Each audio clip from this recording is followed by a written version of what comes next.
live for a little bit. Here we go. Yeah. So happy day to everyone. Yeah, a couple politics style stories and the whatnot. Yeah, it's always in the whatnot, right? Whoops. I was gonna go set up some of the stremdits. Yeah, boy, gotta had the stremdits. Gotta had the stremdits set up. So I'm excited. I'm excited.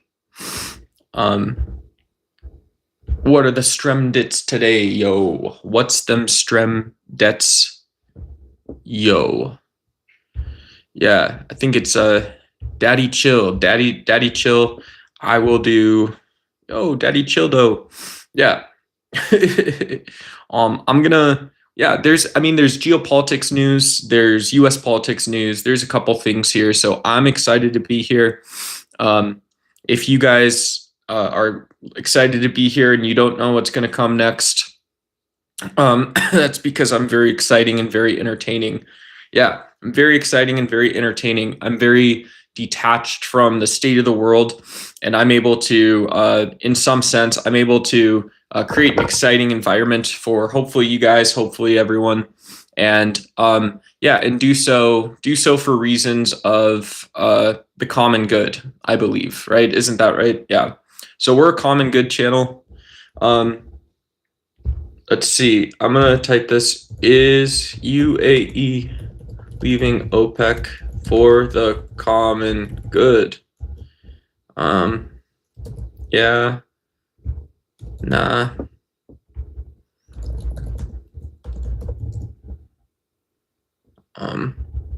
Let's see.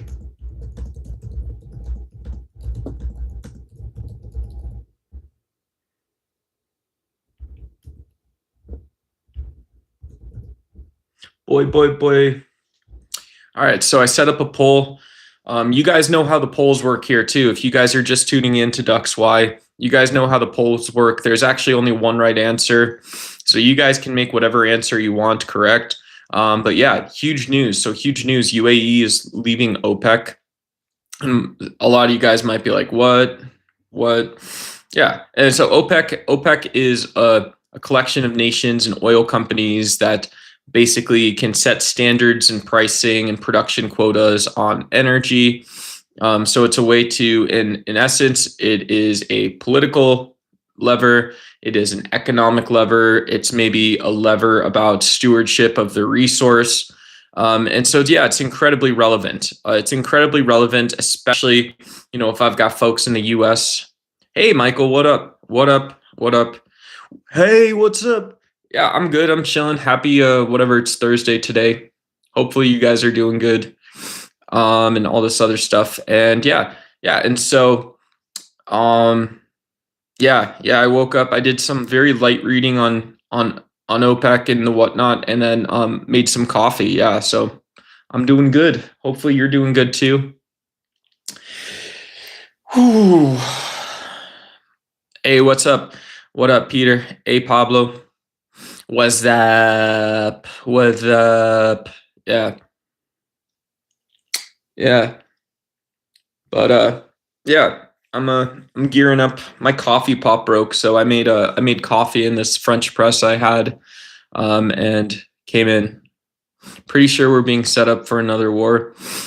Yeah, I mean, I think people, the weird thing is you start talking about geopolitics if you're in the U.S. and you start sounding like J.D. Vance. Yeah, who knows? Yeah. People who are able to insist into the pressures is how I'd respond to, like, if you say we need an experienced leadership or a president or something like this. You guys have concerns about geopolitics and war. Yeah, people who are able to insist and actually be effective in those situations. This is, when we say that, it's not the case that the U.S. and Saudi Arabia and big countries, China, Russia, the European Union as a whole, right? If we're not at the point where we can be exacting our national interests internally, we cannot be exacting about punishing the ideological disputes we have, then yeah, being effective is a great second, right? It's a great second. and sometimes it's weird, right? Because if we say that, well, look, we know the economic or econometric sort of implications of an OPEC change move. You know, in some sense, we can say things like, yeah, well, the price of oil, the price of gas, it's probably going to be most noticeable when we drive into something.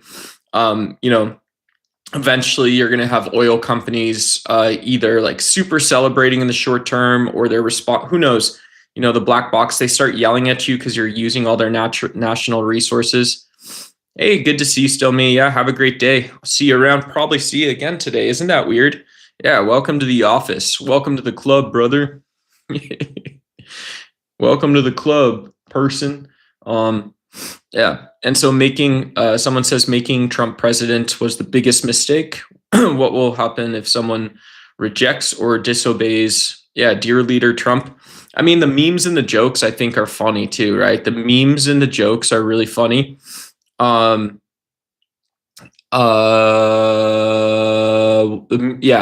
yeah.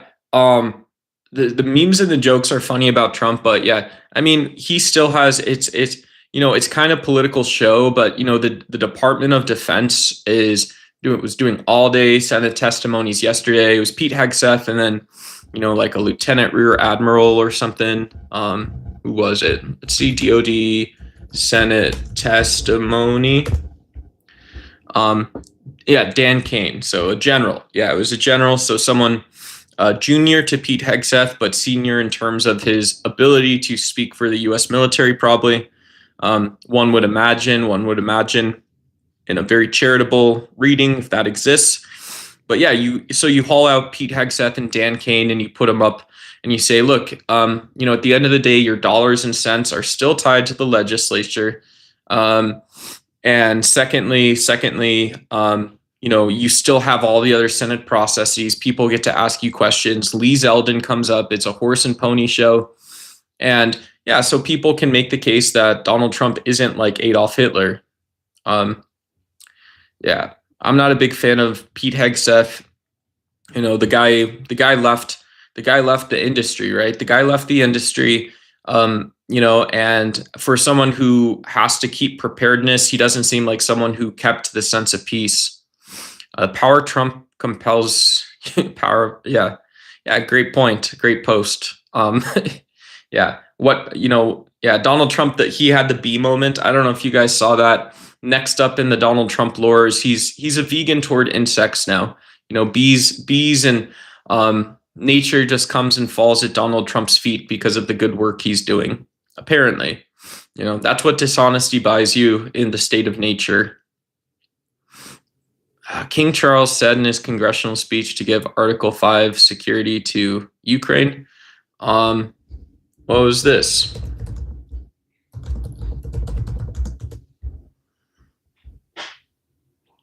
Armed attacks is, yeah.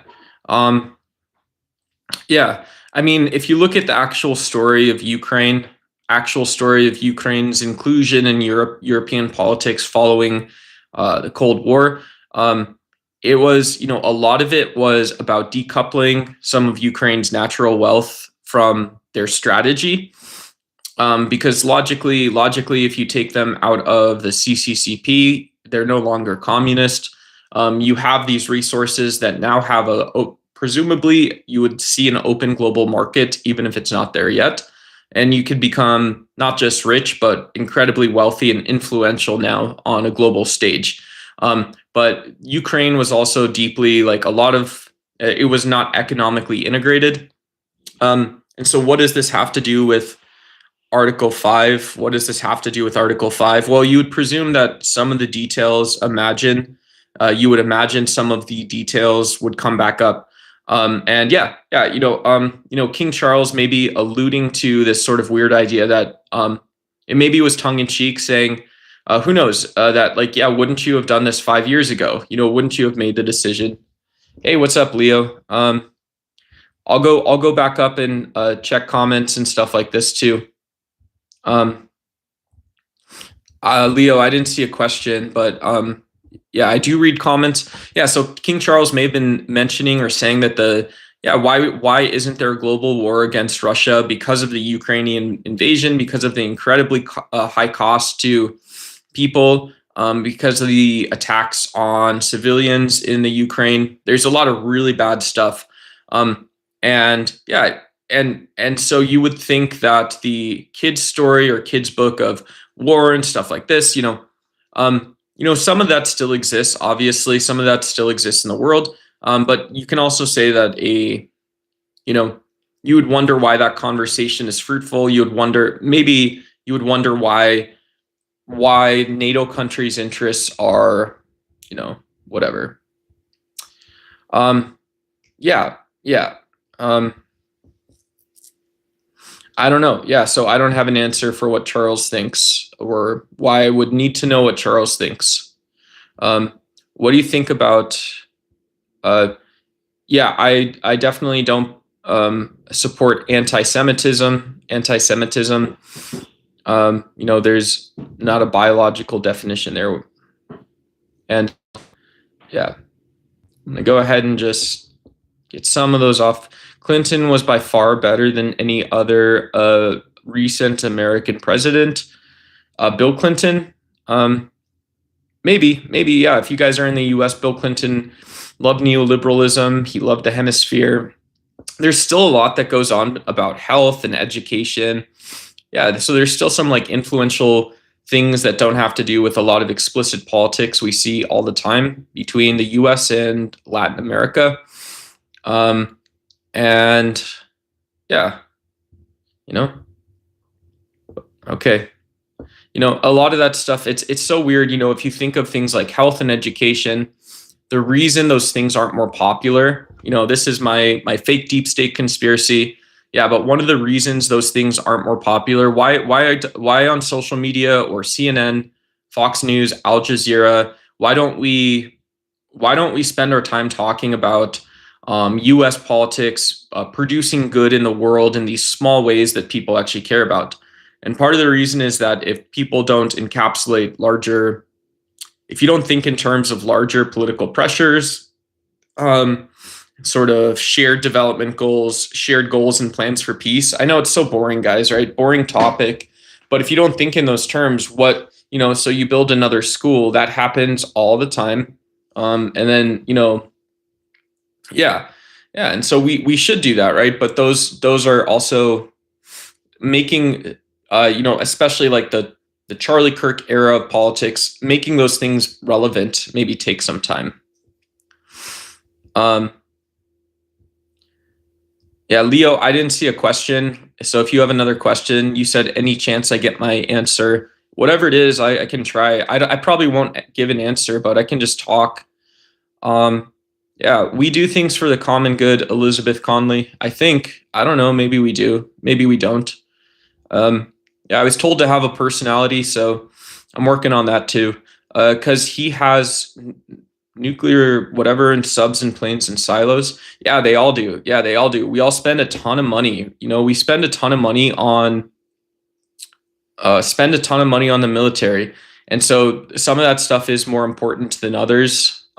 Yeah, you can say in practical terms, someone might say one plane with a whatever is more important, but yeah, are you actually going to do something with that conversation, or whatever?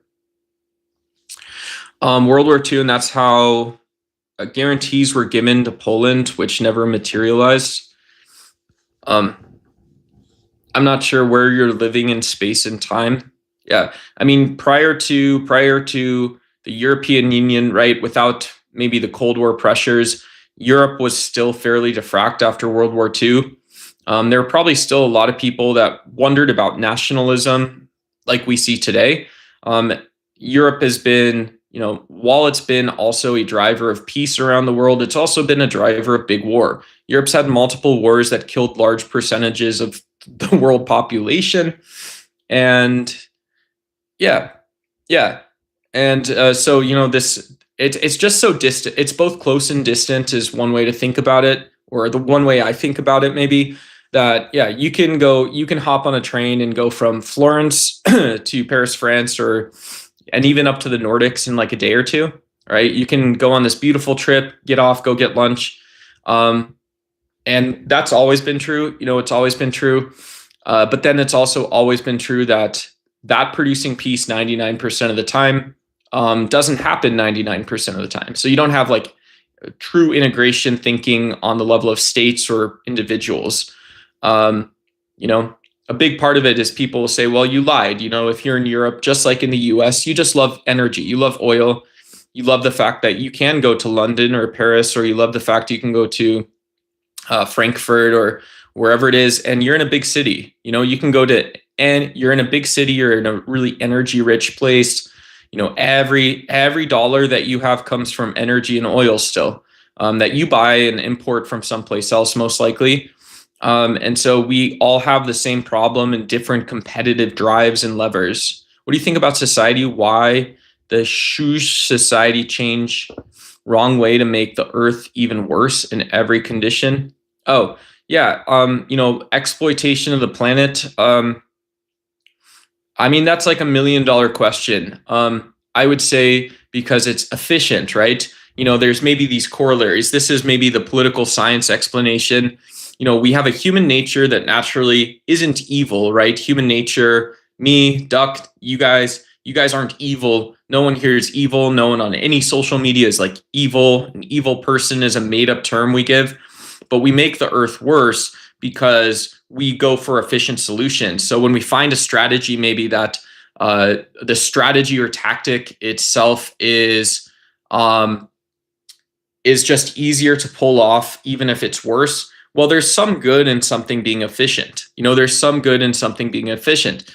And so, and this is weird, right? Because I would say why, you say, why is the earth worse? If I'm steel manning or devil's advocating the other side, I would say, well, look, even with the war in Ukraine and all this other stuff, me or President Trump or former President Biden could still sit down with President Xi, President Putin, and in reality, we could say, well, look, here's all the good stuff that's still happening.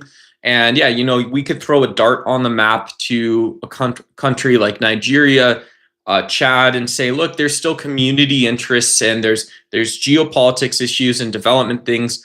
And so in theory, there's all the ingredients still here, wink, wink, and so Earth isn't so define Earth being worse is one answer, and the other answer is just because it's efficient and easy to do so.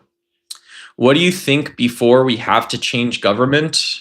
We have to change society's mindset. Yeah, absolutely. Change society's mindset. If you go back in old nation building literature, especially in places like Chile, Argentina, there used to be this sort of golden thing that, we need education, right? So you get better schools. You get better schools to educate people properly, not your run-of-the-mill practical engineering, manufacturing, industrial education that you get in the West or you get in China or in Europe, but you actually get a real education that teaches people to think holistically.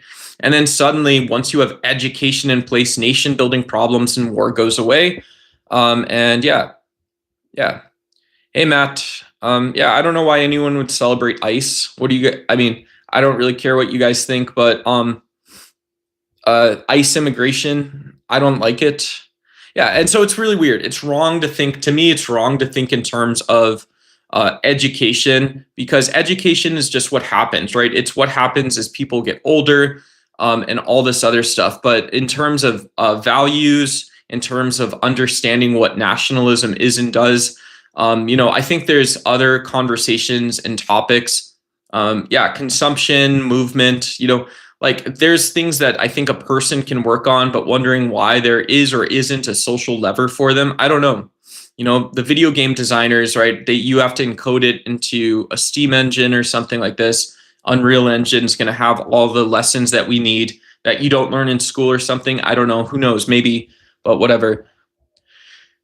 Power or beard power because Trump got our multi-gender resistance. Beard power because educated, smart, feminist.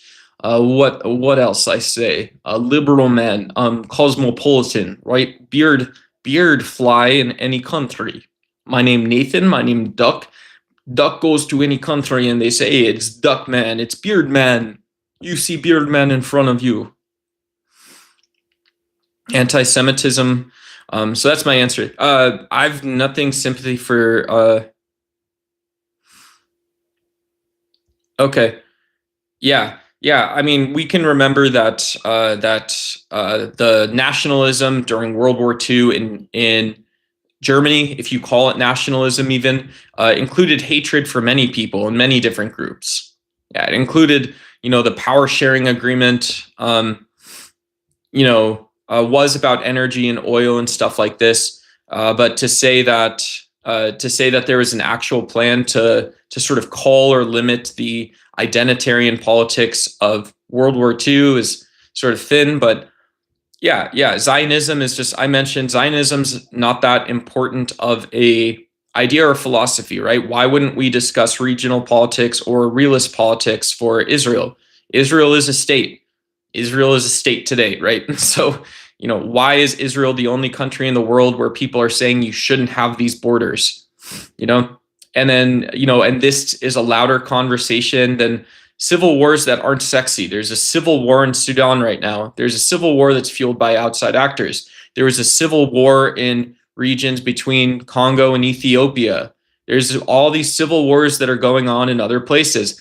And so, and so when I see anti-Semitism emerging again, when I see Islamophobia emerging again, and we say, well, this is really worth it, right? There must be, it's so worth it, guys. There's just something you have to be there. It's so good.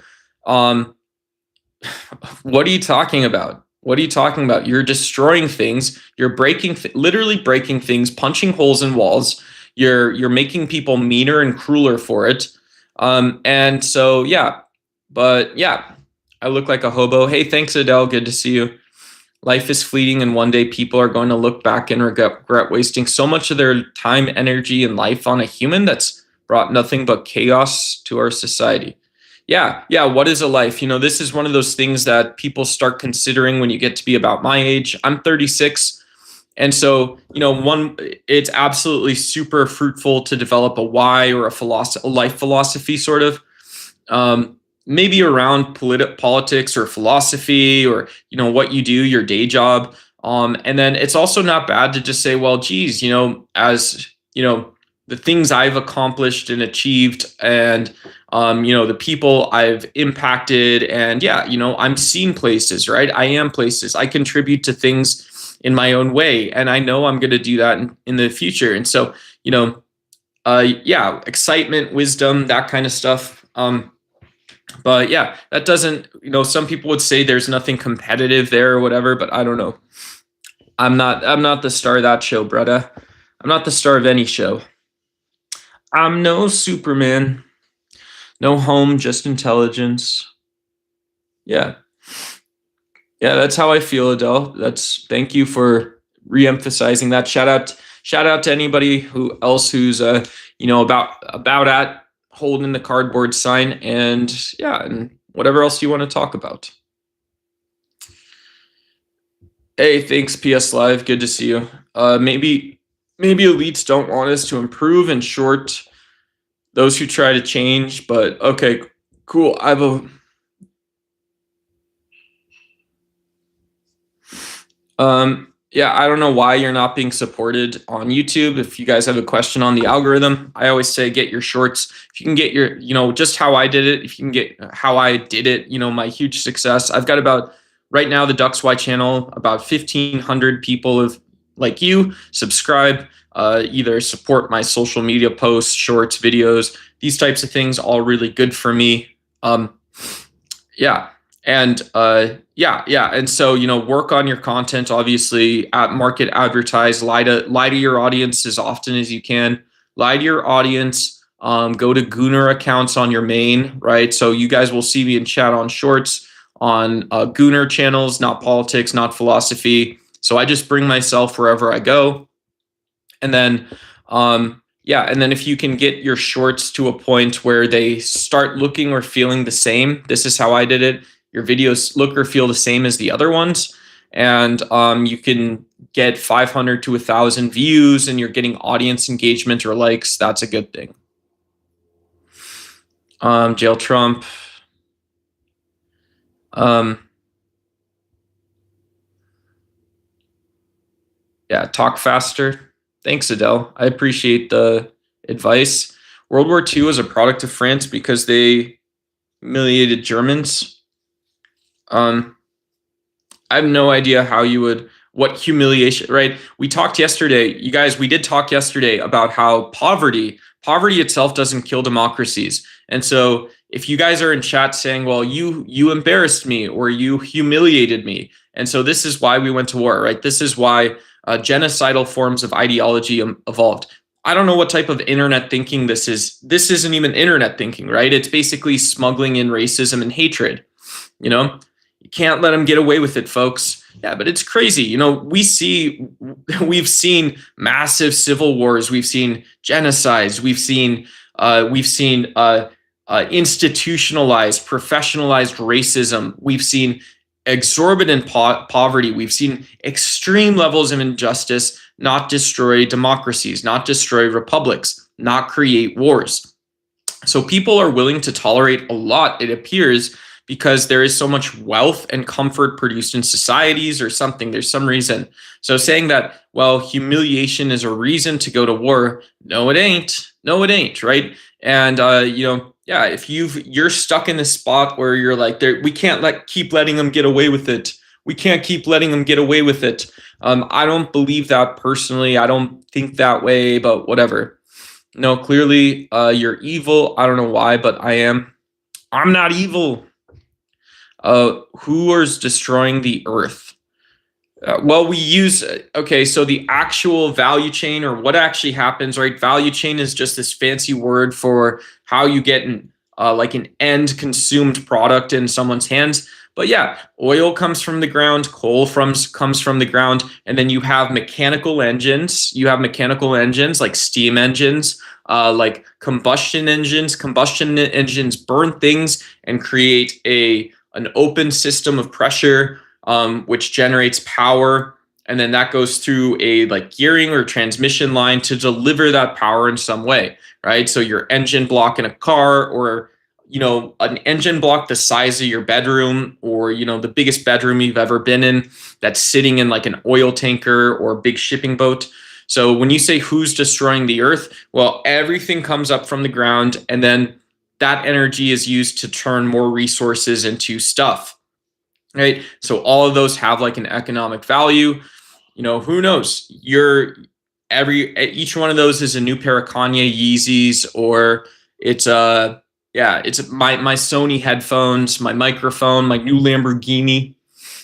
Yeah, and so my answer to who is destroying the earth is we turn apparently into either civilizational wealth or something with moral backing or grounding.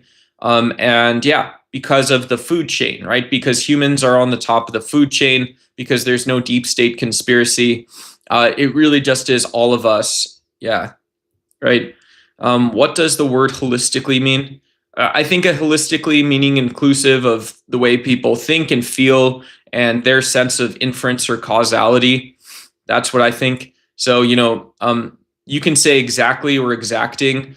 So holistically would mean that your president, as well as the person who's never voted or shared a political opinion, are working in the same system, and the system is still somehow morally benefiting them, you know? So who knows? Grandma Tala was raised on a Navajo indigenous Indian reservation. So Grandma Tala, who is Navajo, or is from Hawaii, or from Trinidad or Jamaica, or from Indonesia, you know, Grandma Tala, she doesn't vote, she doesn't own a television, but this Grandma Tala still knows what goes on in the world, has opinions about it, knows things, and so Kamala Harris gets to be president, and Kamala Harris still makes policies that consider Grandma Tala's opinions and moral worth. Doesn't sound like Donald Trump, right? Doesn't sound like Donald Trump. If you guys want to talk about nationalism in chat, somebody's asking, so you guys can do that. I don't really want to talk about nationalism. You know, it's not interesting because you plant a flag on a landmass, a physical space. People recognize who you are, what you're all about and all this other stuff. And then it's not interesting anymore. Hey, what's up, Dusty? Coward's still at,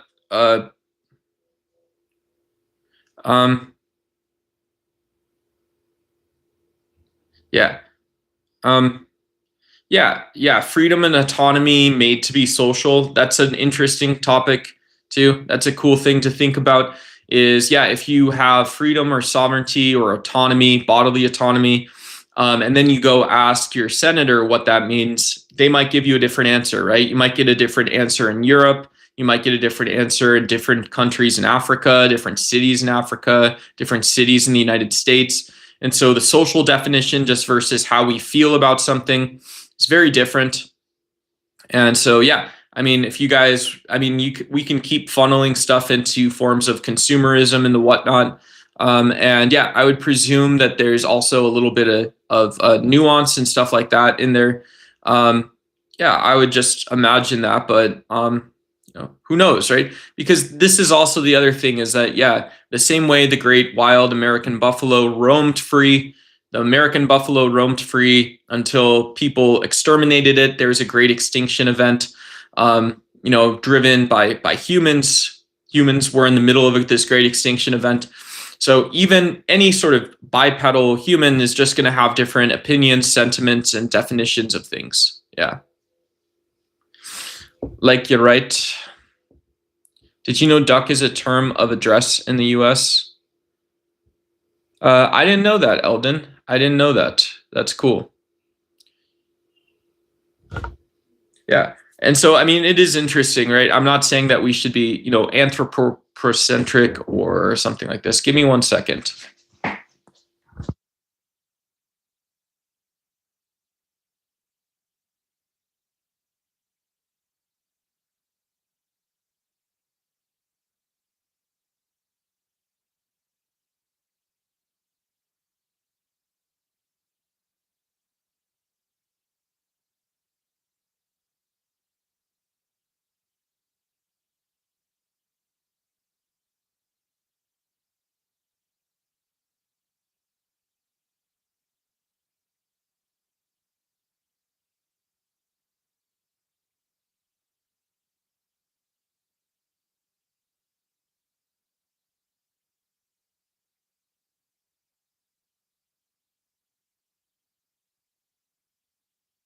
Whoops. Yeah. Opinions, consequences, all this stuff. Sorry, I didn't mean to be talking to no one. Maybe that was okay. I'm going to sit here and.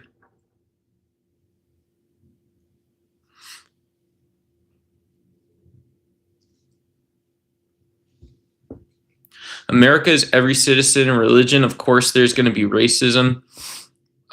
That's weird. That seems like you're making an excuse too, right? Yeah. So maybe not, right? I could be misjudging you. Misjudging the statement. But if you say that there's just going to be racism, brother, no, there's not necessarily, right? No, there's not necessarily. There are many places that there just isn't racism, right? There's places where there's lacking understanding. And then this is also saying, well, this is disconnected from causes on the planet, So you have too much time or money, so you have the ability to differently judge or differently objectify, differently otherize other people. You have all of this time, so you have all this time to do this stuff. And so, I don't think it's funny, right? Because there's a shared cause. There's a shared cause when you say that, well, America's overabundance of energy and money causes racism, xenophobia, anti-Semitism. It creates artificial boundaries and distinctions and competition. You can say, well, our overabundance of money and energy doesn't just do this, right? It doesn't just create this problem, but it also creates problems in other places. In some places, it may mean that you don't have a police force that can keep you and your family safe. In some places, it may mean you don't have a secure, safe school to go to. It may mean that you don't Like every year is different in terms of how much access to either capital, food, or water you'll have, you know? And so to pretend like there's not a real world and it's all America, that's, I don't know if you're being performative, James, and that's an example of nationalism, right? It's like smuggling nationalism in, saying, let's talk about America and just the fact that America is so diverse. So we don't have to. So, of course, either we have to or we will consequentially think about racism. That's still a little bit nationalist, right? That's not that woke. That's just what you can analyze or infer from it. Hey, Sunny Guns, you guys want to talk about OPEC? I don't know. You guys saw that story. Barn dim chickens and make the empanadas, boy. Make them empanada. Yeah, no, whatever. Whatever. Racism is learned behavior. A yodi yodi you and a yodi dodi dee and a yodi dodi. Should I go get a cup of coffee? Should I go make myself a cup of coffee? Talking about the oil economy and industry. Talking about the lifestyle of the man duck. Racism is learned behavior. It could just also emerge, right? It could just also emerge, and but who knows? Yeah, who actually knows? Yeah, racism definitely probably is learned behavior, but I don't know what that would mean in actual empirical terms. In actual empirical terms, you just see that racism, if you make a heat maps of racism carry over from generation to generation. No. You ain't going to call me out on whatever you call it. Is Linux open source or something like this? I like paying for my software. Yeah, I want Papa Bill Gates to get his. I want Papa Bill Gates to get his money before I get mine. Let me buy me some Microsoft. Let me use me some of them newfangled Wall Street game engines. Let me get myself a Razer gaming mouse and headset. Let me get myself, I want my computer. I want my freaking PC to have USB ports that are working. Reckon? Yeah. I want two screens looking the freaking same based on, Steve Jobs showing up and telling everyone, yeah. I want a 39-inch curved monitor so I can see, reckon, all the things that been going on with all them peoples. We need to address the systematic racism. Hey, Brooklyn Plants, that's a completely groundless and ungrounded statement, but shout out to you as well. MSFT it's totally ungrounded, right? Emma, Microsoft. Yeah, thank you for the financial advice. Thank you for the financial advice. Yeah.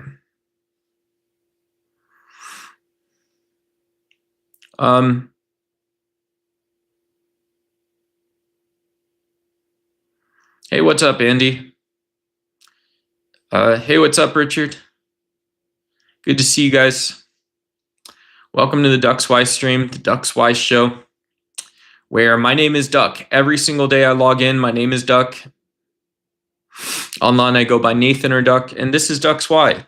We typically do some politics, really deep dives into political science and the whatnot. You guys can say I'm uncredentialed or I lack experience, and that's probably true. What type of ducks do you hunt? I don't hunt any ducks. Yeah. My name is Duck because I like ducks. Yeah.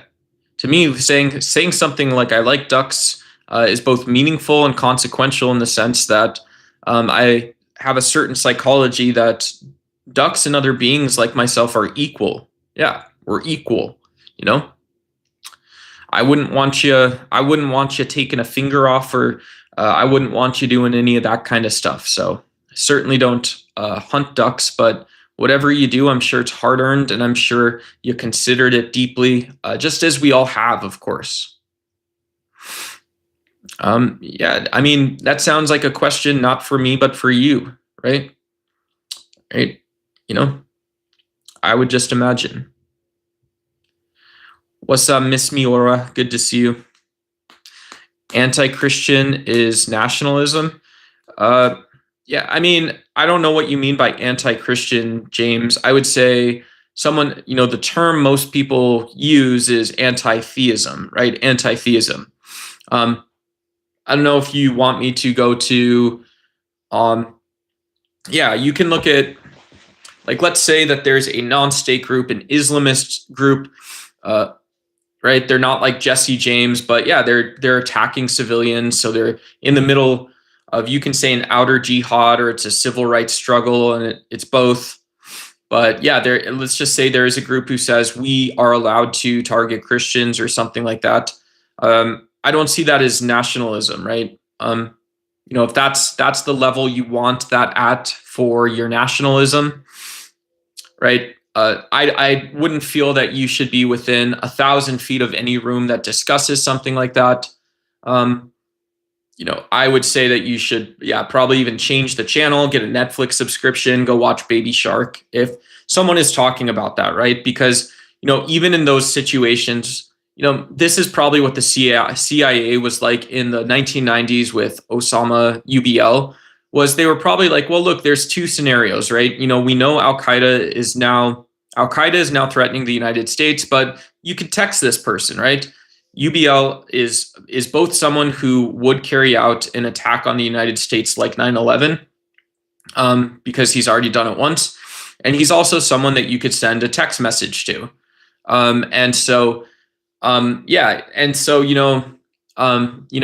don't think this, like, very childish thinking of, this turns into a way to introduce yourself or something. I don't think it captures the geopolitical reality that, these are, you want to funnel and pin questions down onto like one thing, or like, you have gotcha moments. I need to prove that I'm nastier and meaner than you, so I look qualified.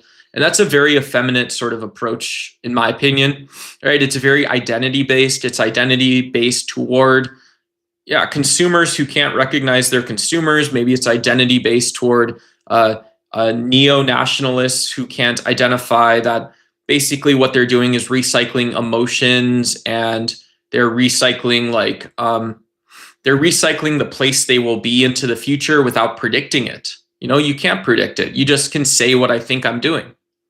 Yeah. Great example. Donald Trump recycled his idea of ICE being good. Fund ICE, send the paycheck to ICE. And where did Donald Trump end up in the future? I don't know if this is like remedial political education or something, but Donald Trump ended up basically precisely where people would think he did.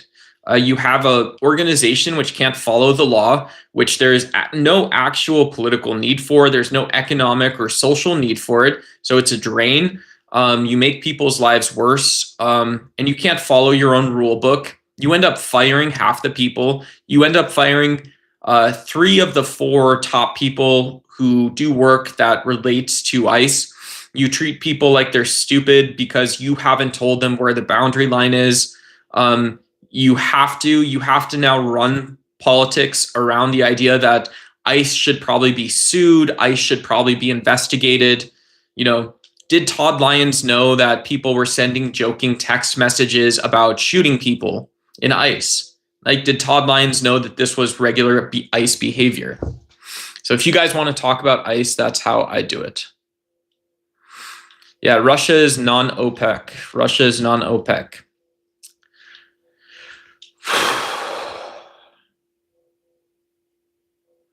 Baby Shark is a Hindu nationalist. Cool. Cool. Oh, wow. Mr. Fox, I wouldn't want to see you angry there, bud. I wouldn't want to see you angry. Following the rule book is letting, I don't know what illegals are. So your statement is all funneling toward, right? Your statement is all funneling towards something that just doesn't mean, literally it means absolutely nothing, right? Literally doesn't mean absolutely anything. And it's been that way, right? It's been that way. It's like Charlie Kirk liberalism, right? Charlie Kirk liberalism is when you can buy a frickin' what you call it, you can buy a freaking are we still online? My screen changed and I'm scared. I don't know what it mean though. My screen changed and I don't know what it mean though. Gotta turn this shit off. But yeah. Charlie Kirk is freaking what's it called? Gotta turn.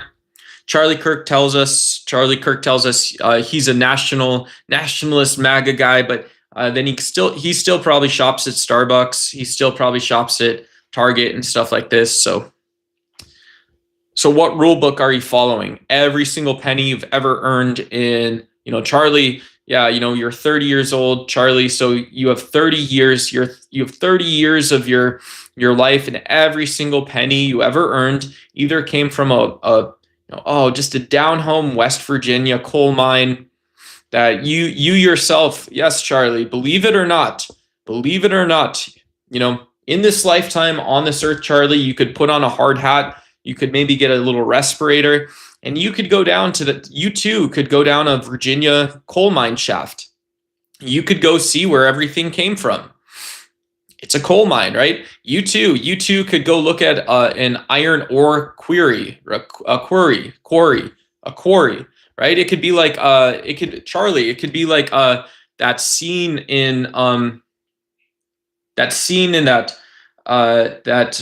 Zach Braff and Natalie Portman movie, Garden State, right? Zach Braff and Natalie Portman. So Charlie, you could go explore coal mines and rock quarries, and you can see where MAGA came from. You can go see where your nationalism came from, right? And then you could go out, right? Once you get that done, you get the brochures and the little take homes in your tote bag, Charlie. The next thing you could go do, you and your buddy JD Vance, you guys could go to all these other beautiful rock quarries around the world. You guys could go to these these oil wells, right? And you're going to see the majesty of where your MAGA, right? Oh, now I got it. Now I understand it. Yeah.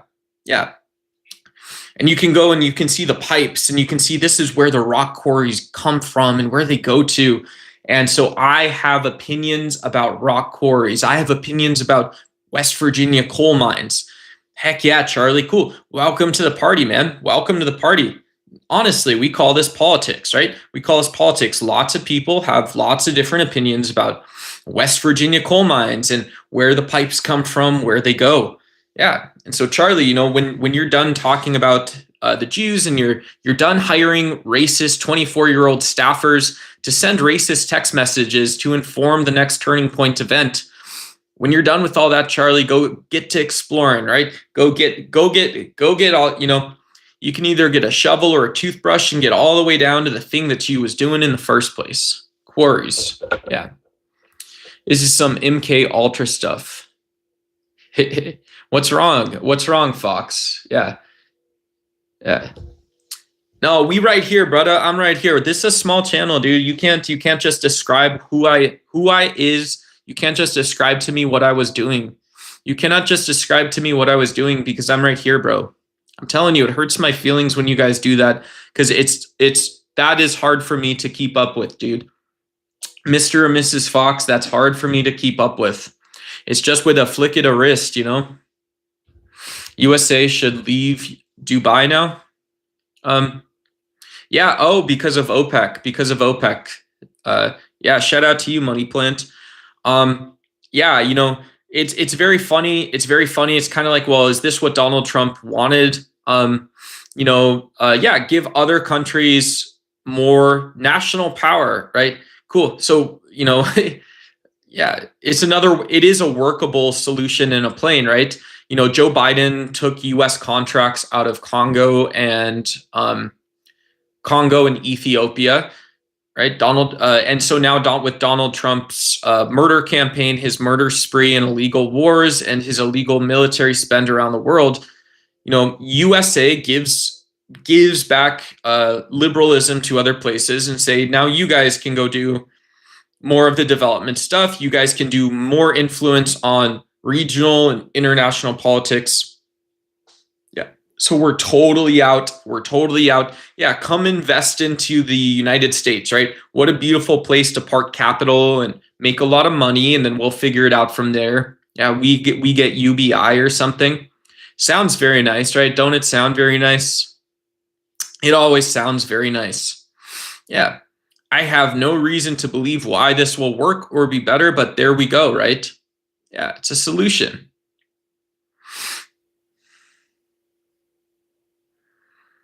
You'll stay in the Matrix. You were born in 1990.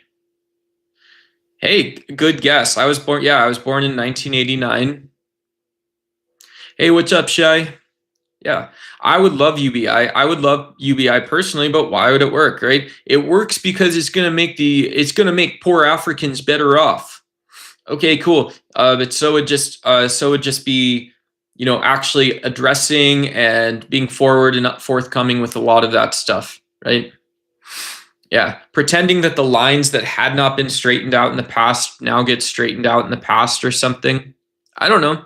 I ain't trying to prescribe with Western domination and the whatnot, but there we are. Yeah, my channel is just all right. Yeah, my channel is just all right.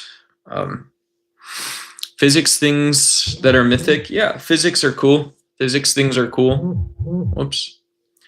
Biden, he was just Israel's puppet. Facts. He took a lot of tax corruption at its max. Hey, that's what I love doing, guys. That's what I like to see, baby. Dropping a fat stack, maybe a 40 rack. Bringing the traction back. A lack, right? Flack. Mac. The next generation social media influencer. It sounded good and the audience was to it. So the next thing I did was I opened a Word doc, got on my keyboard, and I said, yo, pass the rock. So I take a little swig like Mark Zuckerberg. Yo, Facebook said bird was the word. When I was in college, all these shorties hit me up. They were in the DMs, and I said, what's up? But now it's YouTube. Now this is the game. And Duck is the man. Duck's Y is the name. Everything I do every day is the same. It's the same from the lensing and the frame. So now I'm going to say, how do I get more shorties? Some guy said 95% of my audience is whack. He said that these guys go to Andrew Tate on Fridays, and then they go to Myron Gaines and come back. And I said, cool, I want to be red pill too. When I grow up, I want to be cooler than school. I went to school once, but I don't think about it a lot. But maybe if they'll let me, I can shoot my shot. I'll read on the weekends, then I'll come on stream. I'll say the things that I really mean. I won't say mean things, and I'll be a nice guy, and I'll try to keep a healthy distance from people in real life. And then I'll go and get some vegan dino nuggies, make them in cool shapes, and I'll give them stomach huggies. And then I'll go to Andrew Tate and say, hey, yeah, stomach huggies, right? This is what we do on the internet. It's kind of funny. Then the next thing that comes up is fly as can be. Duck is on the YouTube featured list, don't you see? Duck was YouTube featured with no thumbnail. They're just using the default, and this is what's there. I'll get a haircut. I'll shave my beard. You'll send a super chat, and I'll say, hey, that was cool. I just was on my screen, and then I saw that it was blue. I was on my screen, and I saw it was pink too. And then you'll send some gems, and I'll say, oh, you're hyping the stream. This is what you get for being cool as me. This is what you get for being the same thing every day. And so this is why I say, yo, don't even play. No anti-Semitism. Follow the rules. It's not that I'm Jewish. I just think being nice is cool. I've got some shoes. I got posters on the wall. Doggy is cool after all. Next thing I can do, I'll go get some coffee. I'll get demonetized because I left you while I was walking. Hey, Fawn Robbins. Hey, what up, yo? Good to see you again. I'll remember usernames and their PFPs. They're very fake themselves, but they're nice to guys like me. I'm very real. I'm authentic and honest. I have no idea what I'm doing. Pass the rock. Yeah, I can stream on a phone. I can stream on the street. I can stream and ask for money wherever I might be. People saying yeah. People saying no. Talk about Clinton. He maxed out your economy, made advancements in astronomy. Come on, come on. When they say goat, I summon, summon. Summon, summon. Yeah. Yeah, absolutely. Yeah. Mystical gods, magical politic. You can play imagination and read a book. Because if you're talking about an A that's alongside a B, they're not on equal footing, then what might it mean? Well, if you say this guy knows how to make a lot of money, but most days he says it's just kind of funny, then you get Bill Clinton and he'll give him a call. He'll go to Epstein Island sometime between spring and fall.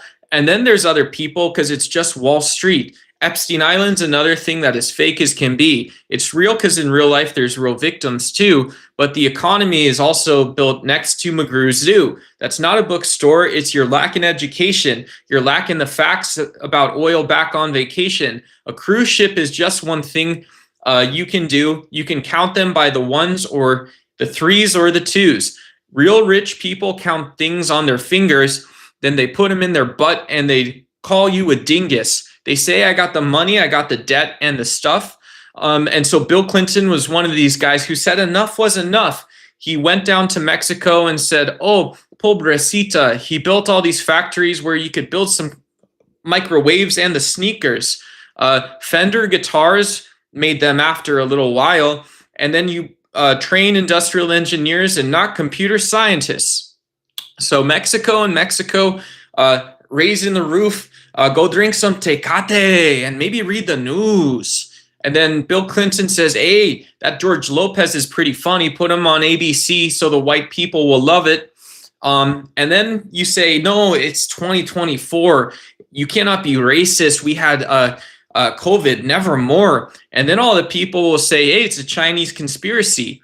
Bill Clinton's just saying, yo, I see it on my TV. He's a former president. He dealt with a lot. But one of the things about money is you always shoot your shot. There you guys go. We're wrapping our way back to regional politics. This was Ollie Weaver and Carlos Buzan, if I recall it. He said, go to Europe. He said, maybe speech is talk, but look at security conferences, not that, pussy bitch talk. Sorry for the language. I can't say shit like that all the time.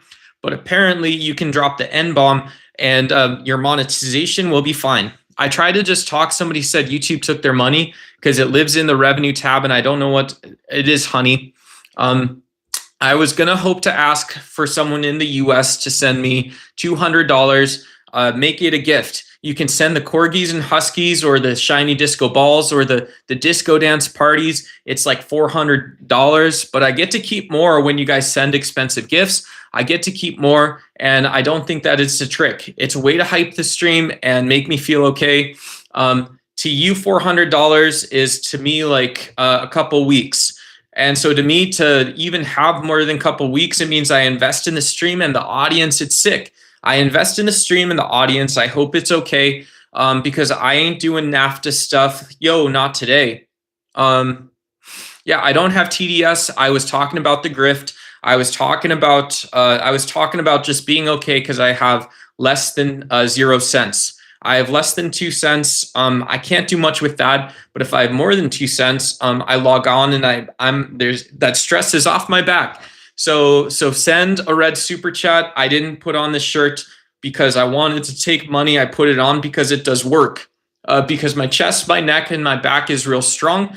But if I have $400 in my account, then nothing's wrong, right? And to you again, maybe this is like a week, a month, a day. I know it's really hard for you, but what can I say? I'm in the US and that can last me a long time. Don't ask me how I do it. I'm depressed all the time. I have severe anxiety. I've got problems, not those. So when you say I have TDS, that's speaking over my my pros. I don't have emotional or mental or psychological control.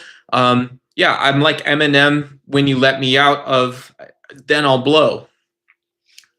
All right, guys. So there's the rap we were doing. Trump is a liar and murderer. Yeah. Hey, shout out to you, Nicholas. Hey, what's up to the EOS? TDS definitely. Yeah. Hey, there's just the thing there. Yeah. Hey, there you go. Right. Yeah. There you go. That's definitely it. Same thing, right? Same thing. You learn about a thing, you have the experience, you have the knowledge, and then you say the same thing, as it not to you, but as it has been, right? As it has been. You've been doing all right. Hey, vaccinator, how are you doing?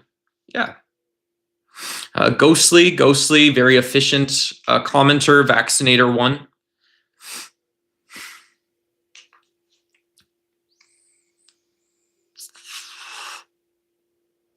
Yeah. I don't want to go and relive my past. Epstein Island was real, not whack, right? And we didn't get the investigation, Buddy Bray. I'm going to ooh my way to the top of philosophy. I'm going to ooh my way to the top of life. I'm going to ooh my way to the top of everything. Trump needs a statue built in front of this guy's home. I read your rap. I read it. I ain't. Yeah, if you guys want me to rap your raps, you guys can send money. But I ain't doing that. Not everybody wants me to read your raps. Yeah, I mean, I don't know. While I was just goofing around, people are accusing me of having TDS. What are you talking about? What are you guys talking about? Barn them chickens, make them empanadas, right? Yeah. Hey, welcome. I'm on internet time. I'm on social media time. I've been up for 4 straight days. I have no joy, no outside connection to the world or economy, and my name is Duck. Yeah, I've spent the last 2 years learning how very strange people on the strange internet live their lives and communicate, and I don't understand any of it. I also don't understand how people not on the internet communicate because they all seem like unrepentant, consumptive, violent sociopaths. No offense, obviously, to sociopaths. And then what's the next thing? Right? The next thing, yeah, obviously, I'm going to say it because you guys won't. You guys won't admit it, but if UAE is leaving OPEC for the common good, I have to say back to you, yo, burn them chickens and make them empanadas, right? Burn them chickens and make them empanadas. Burn the chicken, make them empanadas. No framing, no frame of reference. Burn them chickens, make them empanadas. All that stuff's really funny. Cool. Yeah, shout out. So I'm gonna encourage you guys to go to your consumptive capitalist duties. I myself also am a liberal capitalist, as it were, whatever that means, whatever we're talking about. I'm for all of the things liberal capitalists are supposed to have opinions about. I burn the chickens and I make the empanadas.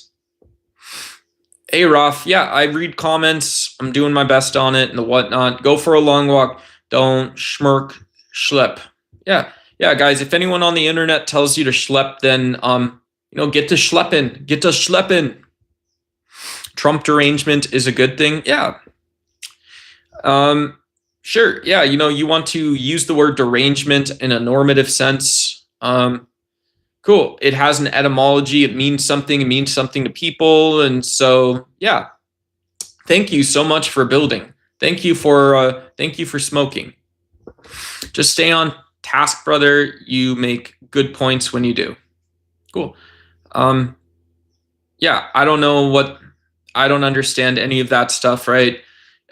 Vaccinator, you're my friend. I also feel like me, I haven't seen the actual sun. I haven't stared into the sun in some time. And so, yeah, different world, different planets, right? I've never been to Mars or Jupiter, and yet here I am. Yeah. Yeah. So,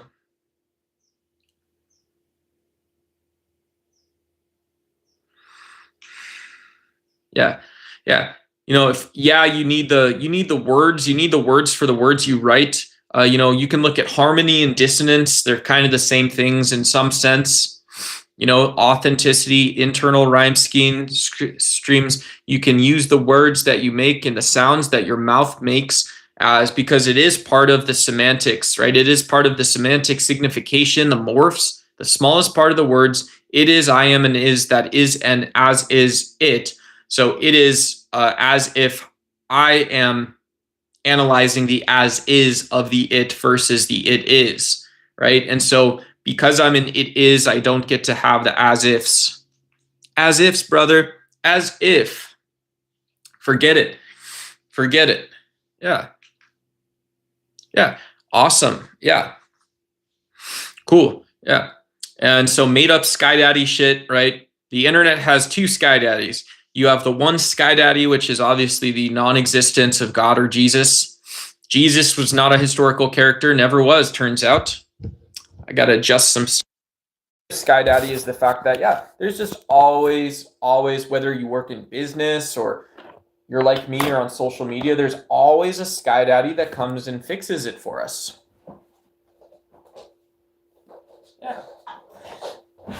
Not just Daddy Trump, but, you know, our favorite gaming streamers.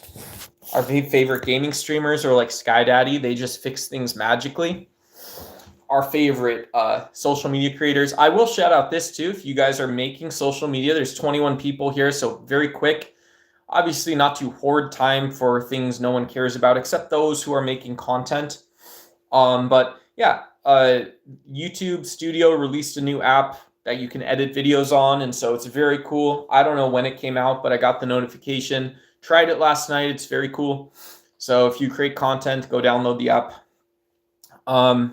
And yeah, what else? Daddy chill. Muhammad was a ditty. Muhammad was a ditty. Yeah, I mean, go say your version. Go say one or two versions of the Shahada is what I would recommend to you. You know, if you guys want to debate Islam, if you have absolutely no parts of your soul which are Islamic, why do you care, right? Why don't you just say, I'm not a Muslim? Honestly, you don't have to explain to somebody like, hey, I'm just not a Muslim. Okay, cool. Cool. All right. That was the depth of that. One would presume, but who knows?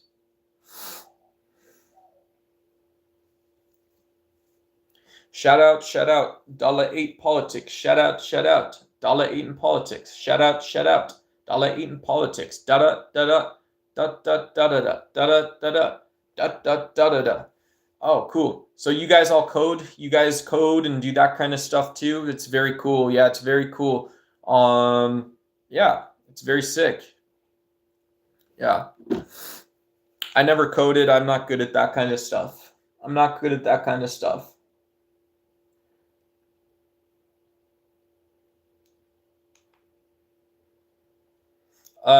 Yeah, UAE left an oil cartel known as OPEC. Yeah, and OPEC does two things. They set price quotas. So presumably you don't have Saudi Arabia and UAE. They don't overproduce oil. They're not producing it, right? But they're not pumping too much from the ground. If you accidentally do, I don't know what happens, but you're just going to store it, right? You can't sell it. So, you know, and then there's maybe some domestic price subsidies. So those are the two biggest changes with OPEC is you get a little bit more of the benefit, and then you also influence. You're an influencer. You're kind of like a big influencer, right? You'd be like a Destiny or a Sasha Grey or an Andrew Wilson of the oil industry, right? Obviously, there's other YouTube channels than just those three. And yeah. And so the sort of explicit or secret thing that you find out in those scenarios was, you know, that, yeah, there's geopolitical competition, politicians, all this other stuff there, you know. How do I read the description? Yeah, but the third option was Trump's bee moment. Yeah, Donald Trump so this was the third option, was Donald Trump had a bee that landed on his hand, and they took pictures of it, right? And so this is interesting because for really strong guys like me or whatever, who contract, pull stuff in versus expand out, it is the case that, you know, learning to be gentle is also a physical skill. And so, yeah, Donald Trump at least had that one small moment where maybe he learned what it's like. And also there was a bee, right? There's a totally different description of the experience. But yeah, you can imagine trying to find a way to get an insect without having zero chance of hurting the insect, trying to get that insect back outside. And so that's what we saw with Donald Trump. That's what we saw in that bee moment. Donald Trump had a very famous bee video. Yeah. So rising oil prices. Yeah. Muhammad said drink camel urine mixed with. Oh, okay.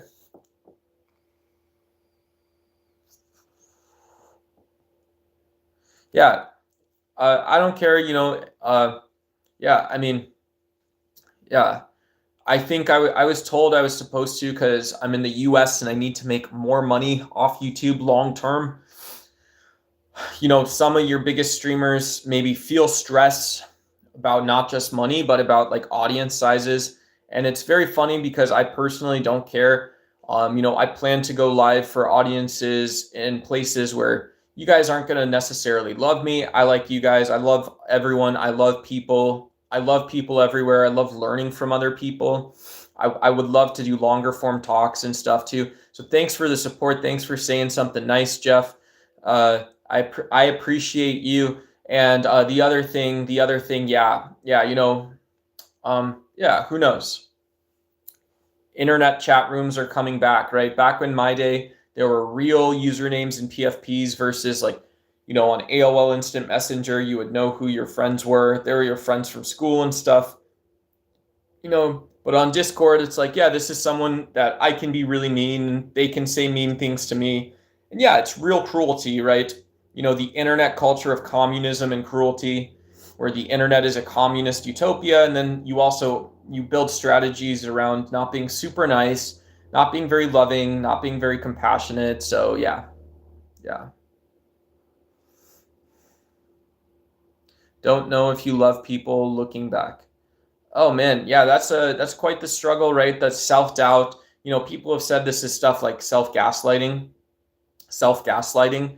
And yeah, we all make decisions at the stage we're at in our own lives, right? What is a life? One part of life is obviously being able to enjoy ourselves, be young, be youthful, indulgence and stuff like this.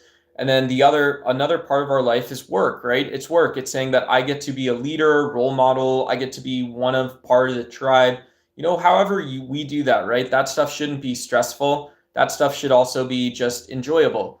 And so, I would recommend not self-gaslighting, right? If you have a version of your own story, that's fine, cool. And then if you don't have a way to settle a problem, like a meta-ethical problem or whatever, But yeah, this is one of the things the fancy philosophers do. If you guys have seen like Bernardo Kastrup, you guys have seen a bunch of these sort of talks and stuff like this. Yeah, it's good to explore. It's good to explore stuff, right? And it's good to see that, well, when we psychologize things ourselves, like Jordan Peterson recommends we do, but we psychologize, you take advice from another man, you take advice from a person who's not you.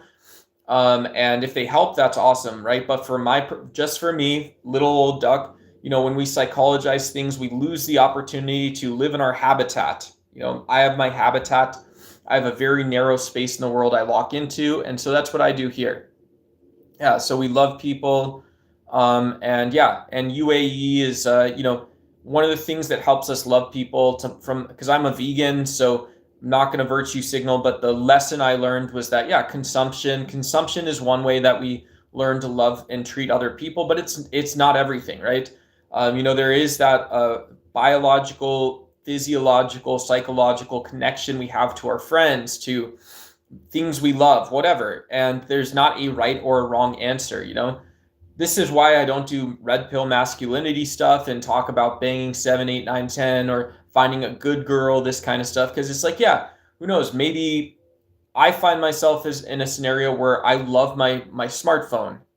Go ahead, laugh at me. I love my smartphone. I love my Chromebook, right?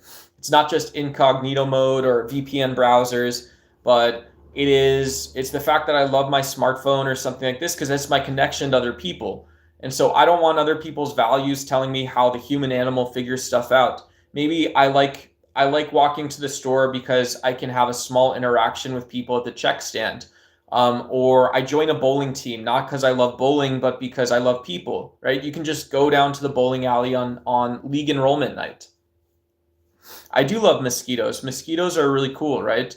Mosquitoes are really cool. They're at every animal on the tree of life is at the same stage of evolutionary history as we are, right? We all have some relation back to the first life on Earth, and we also have some part of the story, right? I know this is very emotional, but some part of the RNA story of just proteins that assemble themselves and act like little motors or act like little recyclers, or they shield and curl up and look like they're blocking something. They maybe don't really do that, but that's what they actually do. So mosquitoes are just like us. Even in simple insects, for the most part, have brains, spinal cords, neurons, and have an enormous amount of complexity. So if you're telling me that I could hire today, I could drop this live stream. I'll leave you guys, drop all this stuff, and I will say, I'm going to go to New York City. I'm going to go meet with a investor or wealthy benefactor, and I'm going to hire AI scientists to go look at mosquito brains, right? I want to hire a biologist and an AI scientist, and we agree, we're all going to do this for $30,000 a year. Everything else is going to go into the research project, so we don't need to make a lot of money. And so, what you're going to do is give me $1 million, and here's what we're going to do. So I could go do something like this tomorrow, make sure I know what I'm talking about, make sure people have the ins and outs of it, and why it's important, the actual impact of the work, and what, we're not going to consume a lot of resources while we're doing this. And so you guys can say that, $30,000 is too much money. Yeah, build an apartment, make $15,000 a year, split rent, old school stuff. But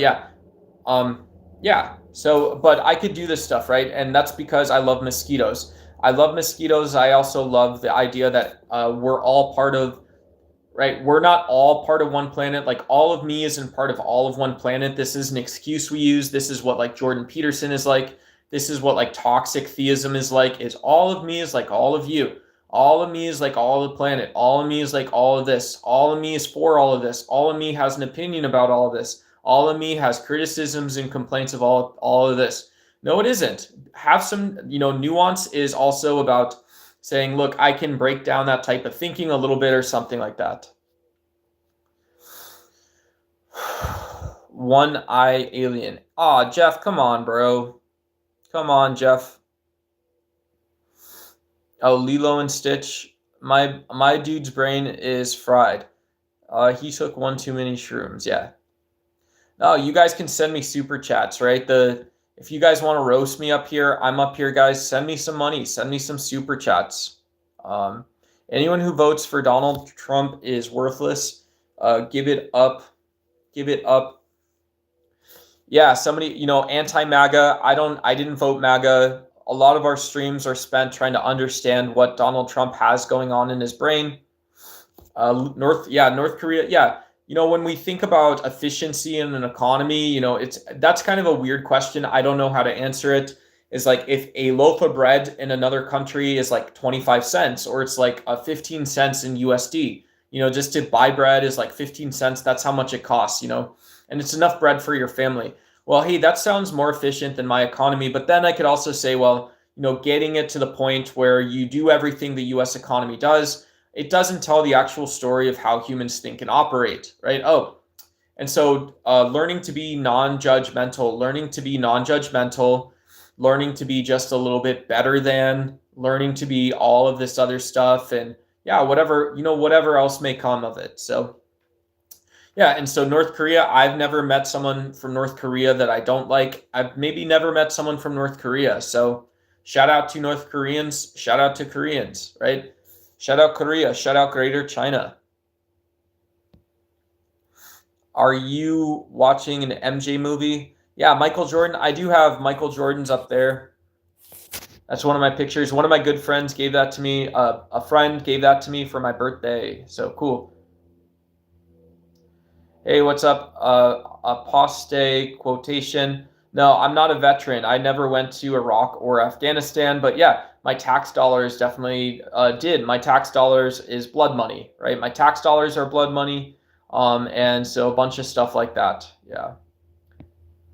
Yeah. Marco Rubio. Yeah. Marco Rubio needs to be back in Senate. Marco, what did you actually do in terms of like US policy when you went to Latin America? Because it seems weird. It seems like the world is against the United States even more so now, right? And so are you reconvincing people liberalism is a losing strategy? You're reconvincing people how bad this stuff is so they pick it back up. And that's the most important idea out there today. The most important idea is people's beliefs, right? If people don't believe something, then the world doesn't change. Do you know what people have been saying for 2,000 years? For 2,000 years, since Christianity, since Judaism, since Islam, since Hinduism, since Confucianism and Taoism and Buddhism, people for 2,000 years have been saying our mental states, our beliefs matter the most. Really? Really? That's weird. I've always found myself to be a habituator, meaning I'm an animal, so I have a habitat. But yeah, that doesn't matter. Yeah, welcome to the United States. You can turn on Piers Morgan, you can turn on Fox News, and they'll reassure you. They'll reassure you that your psychology of something or by something is more important than your actual habitat, right? You bring Sean Hannity, Tucker Carlson into your home, and now there's your beliefs, right? There's your beliefs, and this is way more important. That's very funny, right? Yeah, two sides of the same coin. No, it's not, right? No, it's not. It has been for so long that psychology has been used as a tactic. Psychology has been used as a way to cover up what reality is or may be like. And so don't act like an expert, first of all. Don't act like you know something you don't know. I make this mistake, right? I pretend like I'm some social media mogul because I've got I got 20 awesome living, breathing people watching me. Shout out to you guys. Subscribe is free, like button's free. Shout out to you guys. But don't act like an expert about stuff that you're not an expert on, right? But it's also not the case that we just get to have beliefs and then do whatever we want and this doesn't impact other people. Why would you teach someone to live or think like that? Right? I'm not saying absolutely go chill, watch Netflix, right? Whatever. Rent a movie from Blockbuster or Hollywood Video. No one cares, right? But if that's the thing you're doing, that's your habitat. That still comes from exploiting the environment, exploiting the ecology. But that expense and cost means that you can better yourself. I can become more efficient. I can learn something new.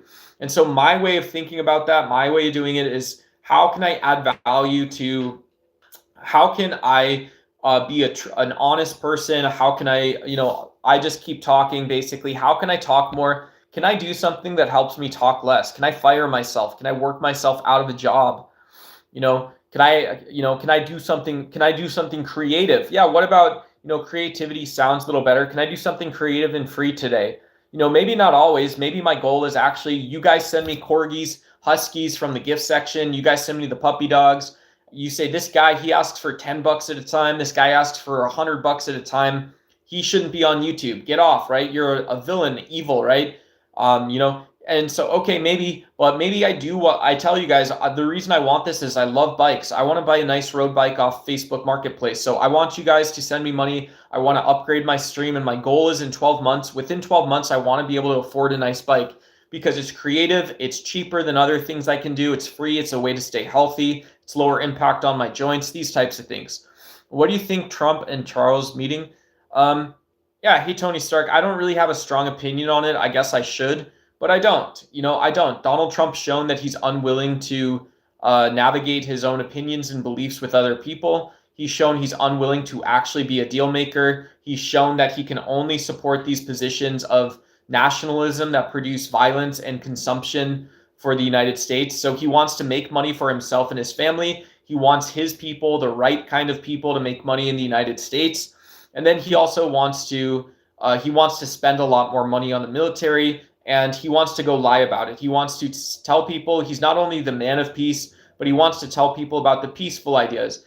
So Donald Trump's policies fail, and so I don't see it matters that he's meeting with aristocracy.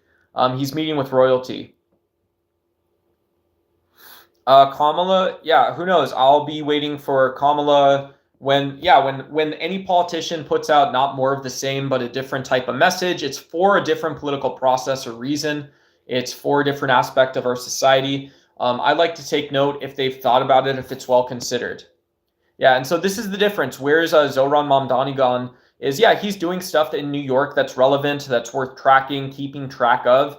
But Zohran Mamdani is not coming out and lying to you and every day saying every day is different, right? So this is a big difference between Democrats and Republicans. Is Zohran Mamdani says, you can accuse me of being a communist, but go be creative, go learn something, right?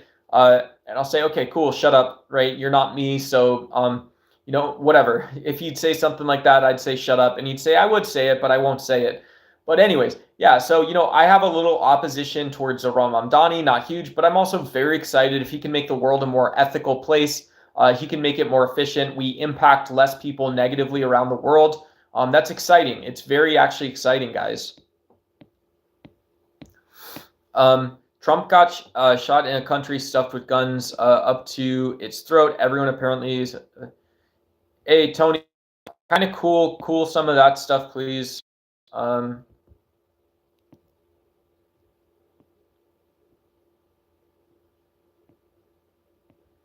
Yeah, other countries. Yeah, which country do I have to go to?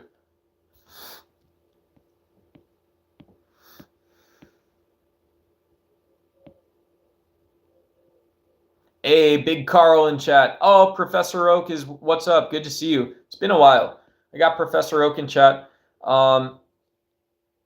Somebody asked, do I eat red meat? No, I don't. Yeah, no, I don't. I have no B12 in my body. Free buses. Yeah, transportation. You want people to get around. Yeah, if you guys are gonna make jobs on the other side of the city and pay for me to get out there, that seems like a pretty good deal. If we could think about ways to, it's still very strange. Cars are so big, in the US cars are so massive. And yeah, why is driving in the scale of human society is one of the more dangerous things we can do. It's very strange. So driving is expensive. It costs a lot of energy. There's very little benefit from it. And yeah. And so, transportation is a huge topic and stuff like this too. Have I heard of Promethean action? I don't know. I don't know who that is. I don't know who that is or what that is.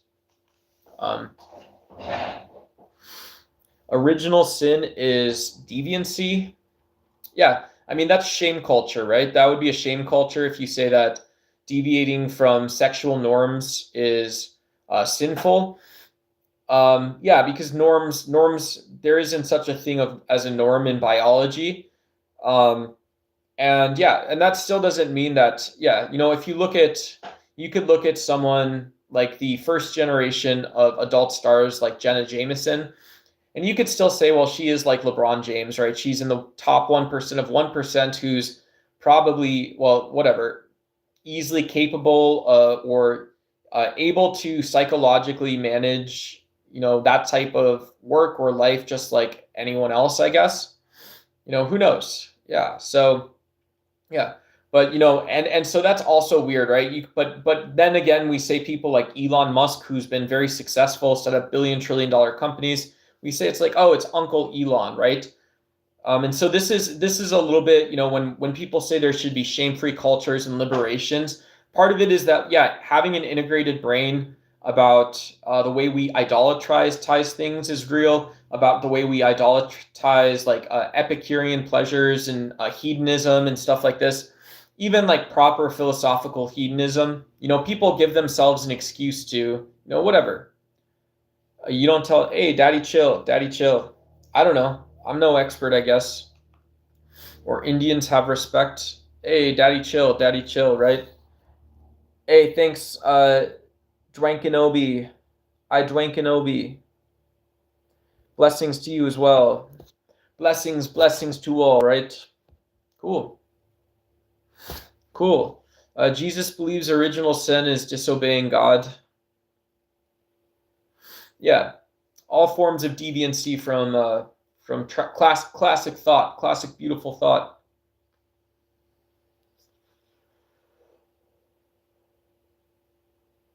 Cool.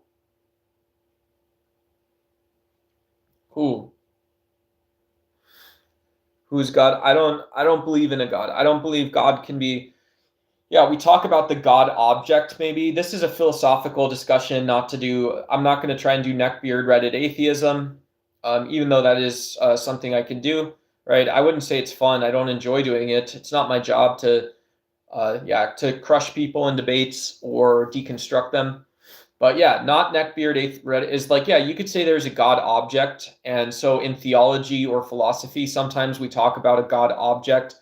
We ask about the properties, we ask about the qualities. we ask about what type of qualities that person or being might have, right? So if I can say the qualities of my glasses, the qualities of my glasses is that they're a petroleum derivative, processed oil, basically. So this is processed oil and gas. When you refine oil, when you process it, you get these other sort of offshoots. And so it's a heterogeneous chemical structure. It's existing someplace here on Earth.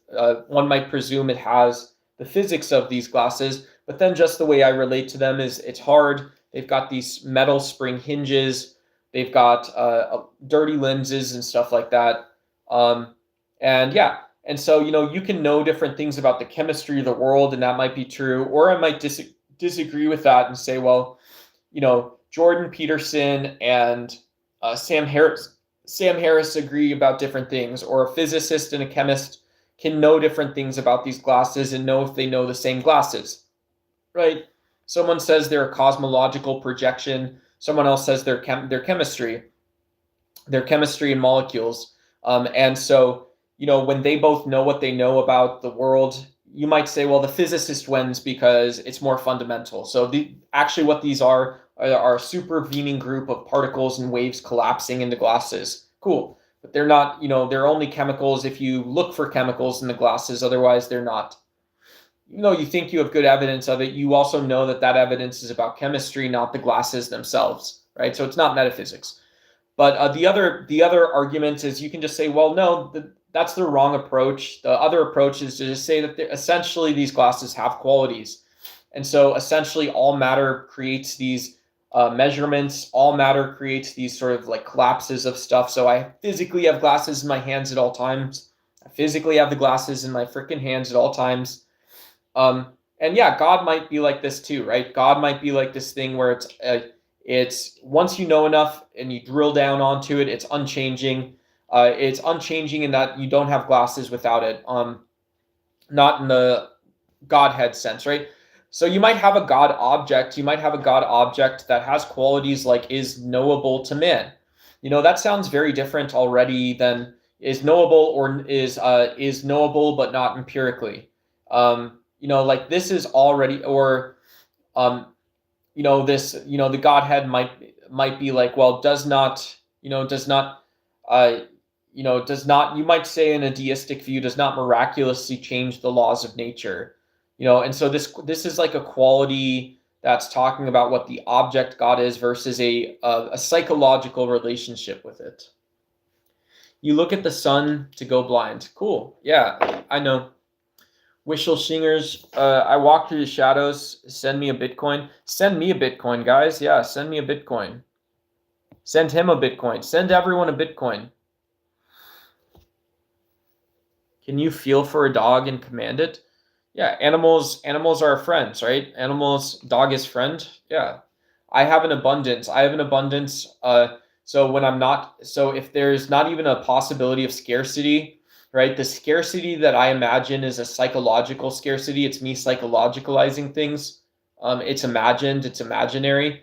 Then I don't have to worry about not being friends with a dog or not being friends with a bird or a bug or grass because I made up the difference. Yeah, I probably am neurodivergent. I don't know.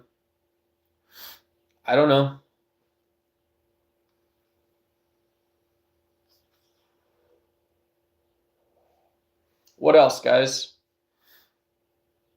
As I walk through the shadows of the valley of death, I take a look at my life and realize there's nothing left, 'cause I've been walking in dirt so long. Even my mama thinks that our minds is gone, but I never put my man on who they deserve it. All right, guys, how you guys doing? How's the poll going? You guys barn them chickens and make them empanadas? Barn them chickens and making them empanadas, boy. Are we all barn? Hey, burn them chickens and make them empanadas. All right. What do I do for work? Oh boy, where do I start? When do I start? Y'all got any of them jobs? Y'all got any of them good jobs? Yeah. So what I do for work is social media. I emphasize my douchebag stories. I tell people that I used to get direct deposits for $24,000. I used to get bi-weekly paychecks of at least $7,000 to $8,000. Yeah. So I was a revenue manager in the US. Yeah. So when I was in my 20s, I got paid a lot of money. I tell people this so they don't donate. Yeah. And yeah, I used to work in tech. Everyone in the tech industry are douchebags, selfish, irresponsible, fucking assholes. So you guys can all go fuck yourselves. Yeah. Aw. Yeah. Yeah. Don't send them money, right? Don't send them money. Don't be honest. Go fucking lie to people every chance you have to open your mouth when you guys are accomplishing something. Just skip over the part that's uncomfortable, and then we can be a team, right? Then we can listen to each other really. $15,000 a month. Cool. Yeah.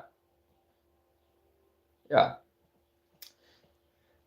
That's not good, right? That's obviously illegal. Obviously it's negatively impacting like very obvious neurons in people's heads. And so, yeah, you are, the fake story that you are society's Navy SEAL or something like this for that is not one that I personally subscribe to, right?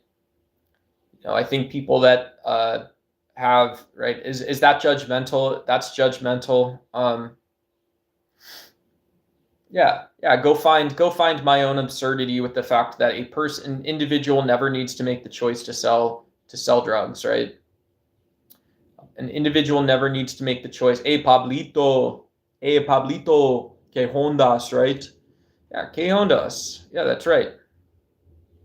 Que Hondas, just for fun, right? Que Hondas. Yeah. Que Pasaway. Yeah, of course, que Pasaway, right? Yeah. Go into the grocery store just like anybody else, I guess. That's not a real thing. That doesn't fucking mean anything. That ain't a real thing. All right. I gotta, you guys, some of you guys didn't mind the social media TOS stuff, so I had a short timeout. You'll be back in a second.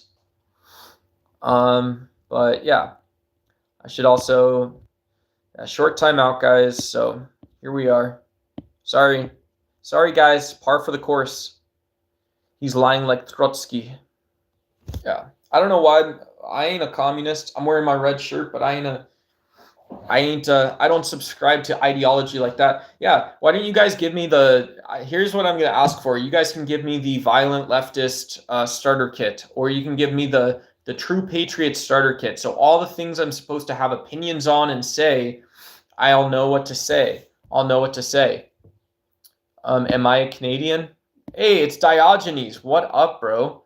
What up to Diogenes? Shout out to you. Shout out to the ascetics in the chat. Shout out to the cynics. Shout out to, obviously, of course, skepticism and all these other ideas. Cynics, ascetics, whatever it's supposed to be. Shout out to you guys, whatever it actually is. Hey, shout out, Dan. Shout out. Good to see you, Dan Ford. Yeah, hi, I'm from the UK, my man. Hey, what's up, brother? Yeah, rep, me to you. Good to see you. Shout out to you, brother. What you know about it? How's your, my butt? You guys want to see my butt? I'll show you guys. I ain't got a big butt. I ain't got a small butt. I just have a butt that don't do any of the work. So, yeah. Bam. Just relax, guys. If you guys are crossing over too much, men, boys, girls, you guys are crossing over, relax. Make sure we're all up like here. But yeah, when we're down here and I can churn around here. I can go out. I can, stand up for this. And, this is all signaling a willingness to do violent stuff, right? So if I don't want that, what do I do here then instead? Is I just relax, right? I don't want to be the person who wrestled anymore. I don't want to be that person. So you relax, right? I relax. Do you know what I can do instead of being this guy? Instead of being, Mr., bam, just real slow so you guys can see it. Bam, real slow, as if it never happened, right? Right? But instead of that, I can just relax here. I can relax here. And I can say, hey, this is better. This is better. I'll get my shoulder, right? This ain't a fitness channel, but I can just relax, and I can just stand up. I can stand up to here. I can stand up to here. I can stand up to here. I can get my arms and my scapula retracted to the right place and just relax, right? Here. Here we go. There we go. Right? There you guys go. That's right, right? That is right. There you guys go. That is right.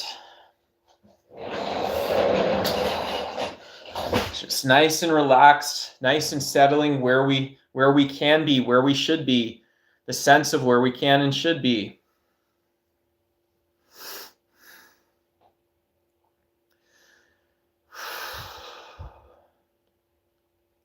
The common good. Yeah, I mean, I think the common good would follow to me because I'm a political streamer, but I would follow the sense that there's a political animal that is judging the systems. So there's a political animal that is many political animals that are using intuition and judgment to judge what systems do in various time bounds. Okay, so that's level 2. Right? If level 1 is just I can have an opinion about PayPal, Google, OPEC, the European Union, African Union, that's level 1, right? Level 1 is just knowing what these things are and having an opinion about them in geopolitics and IR, right? So fairly technical. IR is fairly technical. Foreign policy is fairly technical. So level 2 then is saying, well, I'm a political animal still. I'm not an observer, what have you, but I'm a political animal, and I'm also judging. I'm an aminal. I'm also able to judge and show intuition about maybe the European Union from 1990 toward 2030. Right? So I'm able to talk about why and when the European Union started. At the end of the Cold War, very exciting time, hegemony in the United States, maybe starting to think about why it's good for the US to be a hegemon, what happens next, these types of things. So to me, the common good is being able to do those types of judgments while still, the common good to me, if you're still watching, is take those types of judgments and what's good for other people. Right? And it's my job to condense that down into a smaller conversation, And so if I know there's people in Anjanima, Chad, if I know there's people in Cairo, if I know there's people in that are surfing in Tunisia today, there's people in Tunisia who have a wetsuit and a surfboard and they want to go surfing and they go, maybe Alhamdulillah, I want to go surf in Tunisia and it's going to be sick as shit, bro. Sure as shit it is, right? And so you have whatever it's actually like, right? So you have to respect an individual, a person, an experience, a being.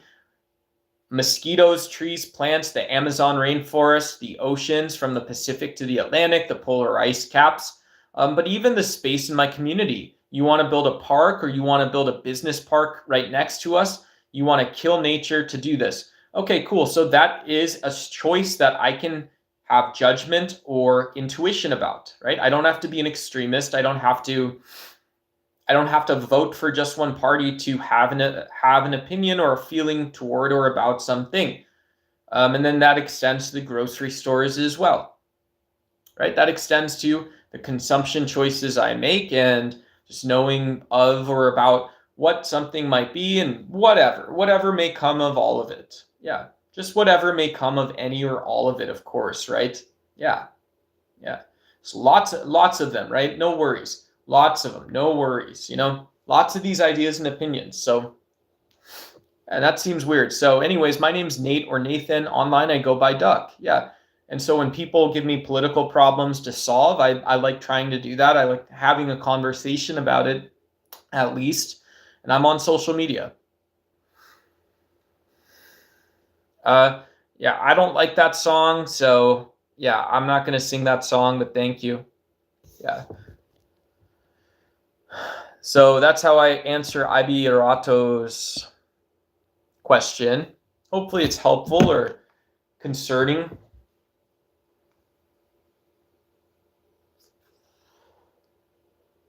So go get them chickens and make them empanadas, boy. Go make them chickens and make them empanadas, boy. What do you guys like learning about?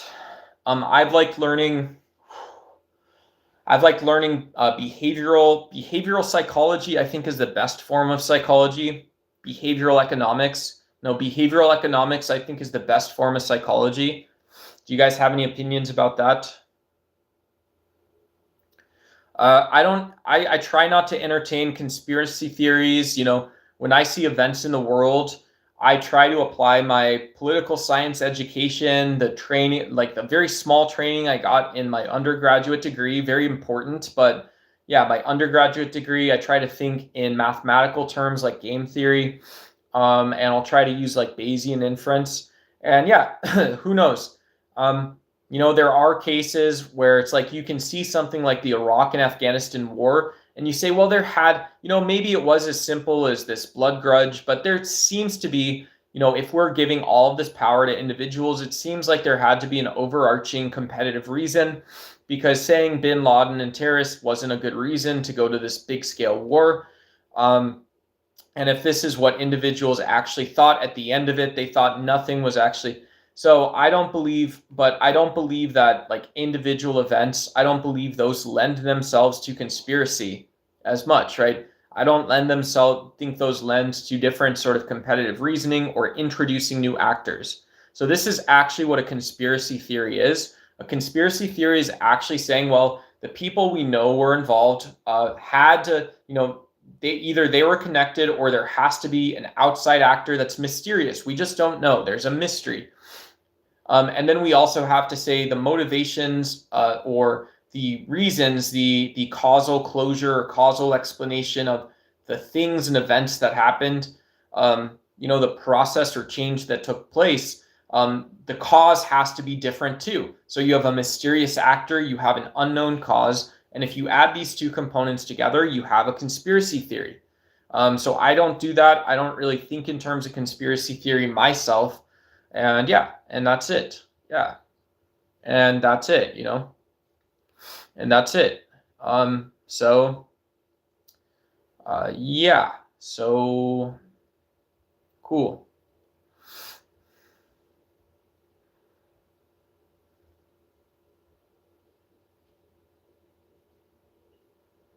Here I am on my own, and I'm lost in the woods. Nothing's right, nothing's wrong when you're not here.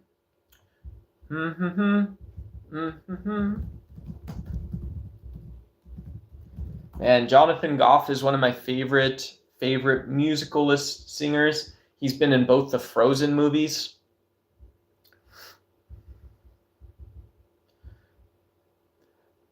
Again, you're gone. Oh, I don't know how to sing this one.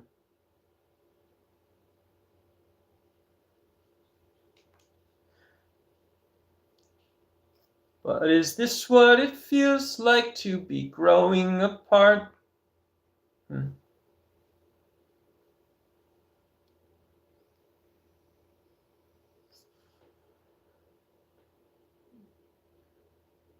I like to move it, move it. I like to move it, move it.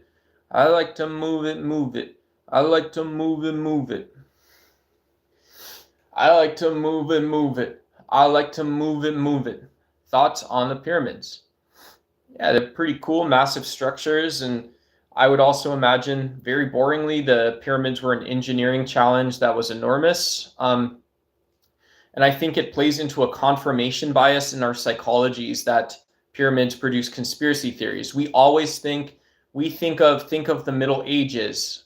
Think of the Middle Ages or post-Enlightenment. It's 1960. It's 1662 in Europe. And we always like to think that people were dumb, ignorant because they didn't have technology, because they lacked technology, or because or because we know they didn't know calculus in the same way that we do today. They didn't have linear algebra. Linear algebra wasn't yet invented.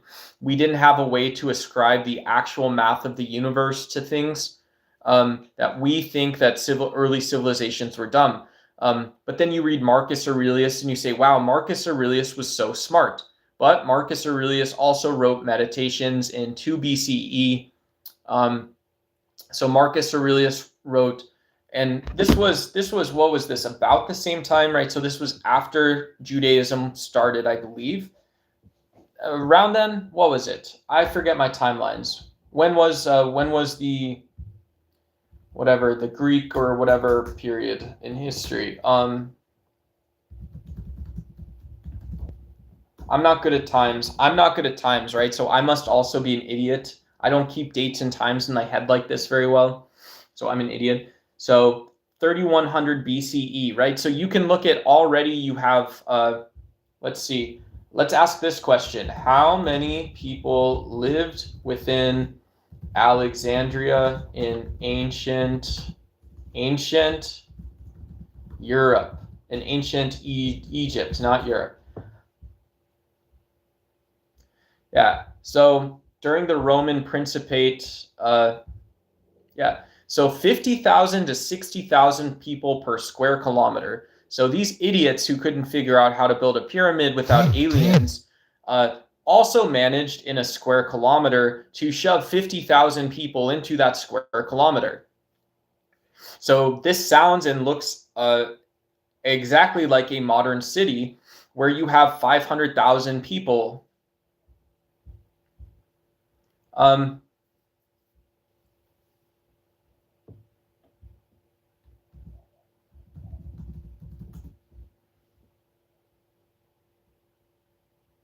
Oh, whoops. On Cairo. Let's go to Cairo.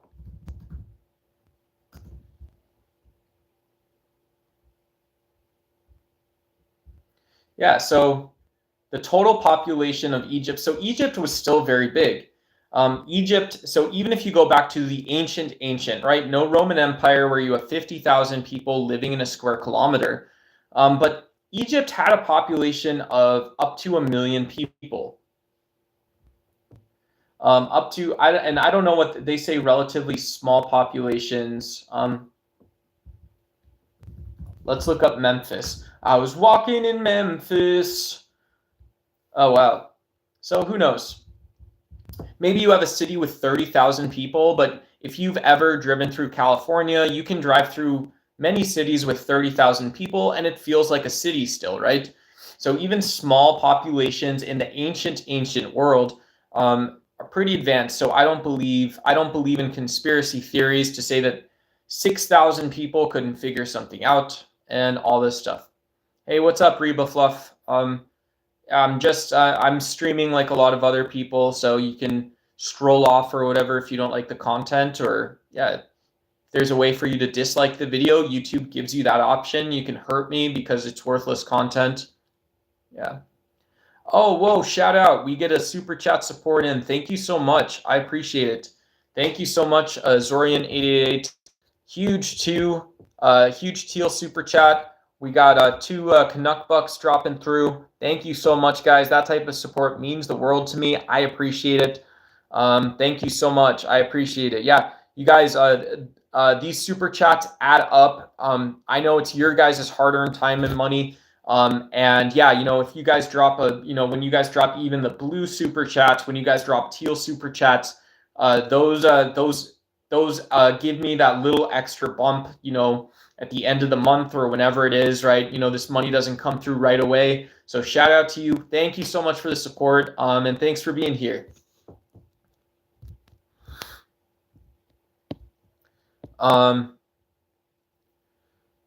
Someone says open borders because they want immigrants to do, what is it? You're saying menial job, but what is it? You want people to do sanitation work? So open borders for sanitation work. Yeah. The U.S. had grants for high-skilled jobs, including healthcare, right? So the U.S. did allow people to allow immigrations, right? So you would have a big number that the U.S. government might see and say, well, because we have these large gaps, we want to see corporations taking advantage of skilled long-term labor, and we are willing to accept some anti-liberal practice, right? So let's hire. So you would say let's hire people from the Caribbean, from the global South, basically the global South. If you want to come do healthcare work in the U.S. and unfortunately enjoy your citizenship and visa and time in the United States. Also, unfortunately, maybe you have to sign an employment contract, right? Maybe you basically get locked into what is like a very confined labor agreement for healthcare. But the other side of this is perhaps you get to continue your education. Maybe you get healthcare management training, or yeah, who knows? Opportunities are endless here in the United States. So enjoy the job and enjoy some anti-liberalism, but you get to come do work, right? You get to come do work here. And so someone in a blocked comment suggests that brown people, so a racialization of people are the best at, right? So it's racializing, it's describing equality at cleaning McDonald's toilets, they say. So you're talking about sanitation work in McDonald's, which is a low class, like I think you're referencing right here. I've got a McDonald's emoji actually, so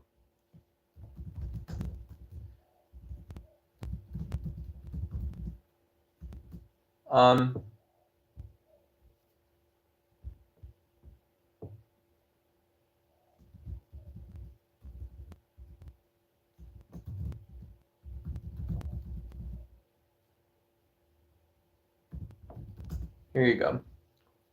So I sent a McDonald's emoji. They left the chat, right? So they said something racist and left. But yeah, they basically tapped all the buttons on their comment, either purposefully or not, and said that, yeah. So they basically left a giant poop here. Yeah.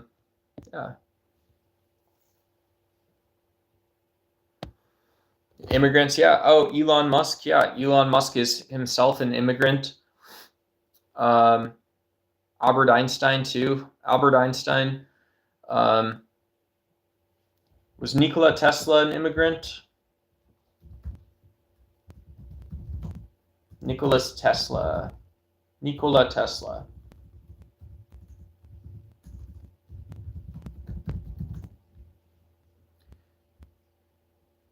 was Serbian American. So he was Serbian American. And yeah, and he was born and raised in the Austrian Empire. Yeah, so we love when we got all this you got to burn them chickens and make them empanadas, right? So when we got the oil in the ground or whatever it is, we can get these fellers up, get the fellers up and out or something, I guess. And yeah, then you can have, this kind of guy coming in. I don't believe in IQ. Nicholas Tesla, yeah. Yeah, so you've got Austrian, German Jews, whatever it is. German people in a diaspora are looking for opportunity. And yeah.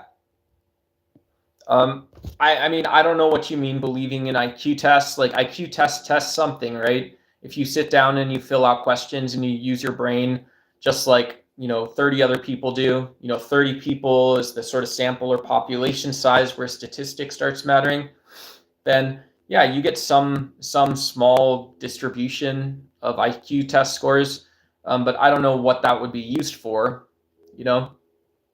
I don't know how you would say that people are overcoming that, or yeah, what are you feeding the people that do well, or what are you feeding the people that don't do well? And then so like in a practical sense, I would accept something that and maybe this is wrong, but maybe we think that a meritocracy pays people and recruits people from Harvard for like Bain consulting and stuff like this, right? So to go work at Google, you have to be really smart, you have to be really creative, you have to be really educated, right? They want people applying a plethora of real world skills to build Google type products. And so an IQ test also doesn't test for that, right? An IQ test doesn't test for someone that has learned a lot and applies things, or that is really passionate and creative. It doesn't apply for people that can think deeply about different types of problems, or have different types of conversations really deeply. These are all things IQ tests don't test for. But you got to go barn them chickens and make them empanadas, boy. Barn chickens make the empanadas. Do you think that IQ tests really test your true intelligence? I don't think so, right? Because IQ tests, like, is there such a thing as an IQ test that's truly about an integrated brain? I don't think so, right? I don't know what that would actually look like or why you would put together that type of test. Yeah, because we are still animals. We are also like fairly well-educated people, you know? Yeah. I know I look like a wild animal. I look furry sometimes. I look like a furry sometimes. But also, I know that if you serve me up a little bowl of tofu with some nutritional yeast on it, very small. Spin me up a little bowl of rice and beans or something. Let me get some nutrients in my belly. Give me a second. Pull up an actual really solid, difficult. Give me a really difficult context-based academic text. And I myself feel like I could go place that book in the world. I could understand what the author means, why they wrote the text, why they're interpreted in some way, and come up with my own opinion on it, right? And so, I could say I'm good at reading and understanding stuff.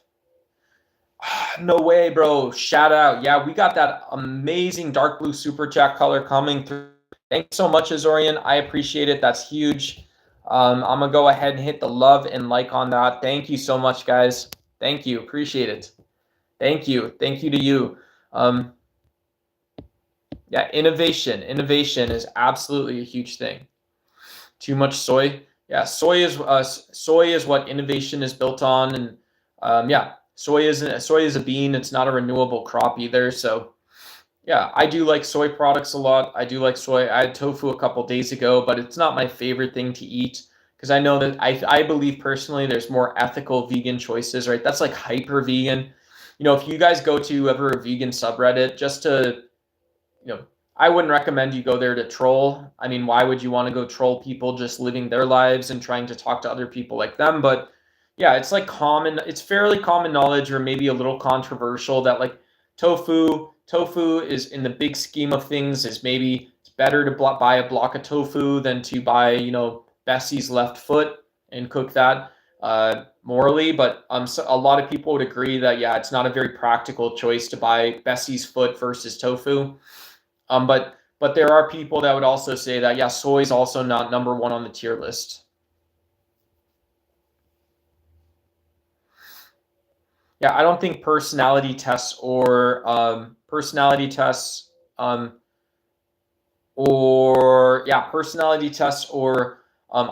intelligence quotient tells you everything you need to know, right? If you're looking, so here's an example: is if I was an HR consultant and I'm consulting for your company, or I'm building the YouTube algorithm, right? I'm building the YouTube and X algorithm. I want to see, who do I show, like Peter Attia's, 130 IQ content, 140 IQ content. And I am not that smart, right? I'm not like a below or above average person. I'm just an average person in basically all ways, right? I'm not mega intelligent.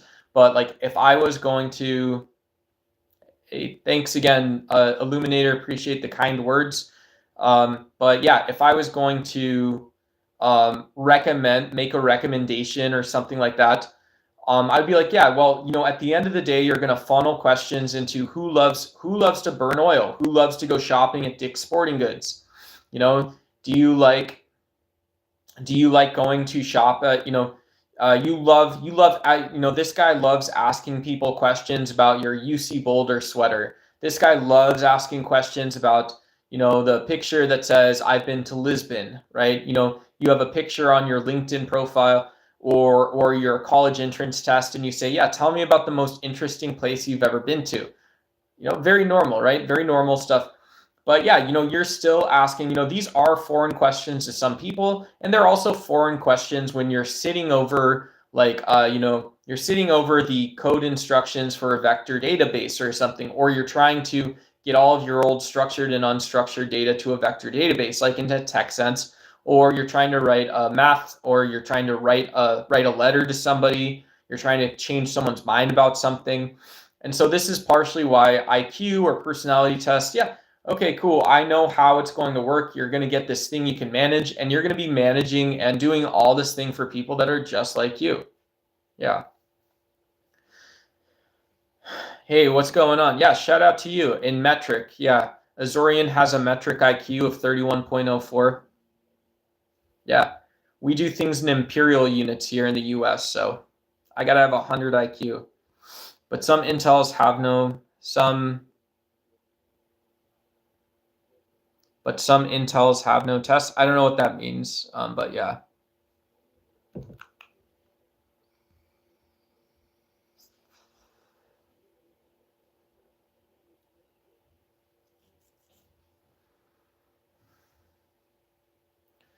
In Arafat, that seems pretty technocratic, I guess. I don't know if that's a real question or it is not a real question. Yeah, but we should ask, so we should ask what types of problems and questions a leader is able to solve, and we should set that styling and litmus test so everybody understands it and is involved in it. Yeah. Yeah, those are all things we should do. Yeah. Yeah, we should have grown-up mindsets about grown-up things, right? Grown-up mindsets about grown-up things. Yeah, definitely. Yeah. That's absolutely right. Yeah. But yeah. Donald Trump had practical experience being successful in his silly little real estate empire, and then he's now creating practical experience killing millions of people around the world. Yeah, and we just we do. It's not we just tolerate that. We do tolerate, right? We tolerate different political opinions and neoconservative beliefs, even if you're not neoconservative. Just like neoconservatives don't call people violent leftists. They don't do any of that. You guys have been really good not doing that today. Only a couple TDS comments. But yeah, you know, we generally don't prescribe lack of personhood as a way to cure the thing that we don't like when it's a person or a being, right? Same sense, we don't put cows in cages, right? We don't put cows or people in cages. You know, we don't ask, we don't ask Ubi Muhammad to put on a hazmat suit and go find us some iron ore or zinc, right? We don't do that.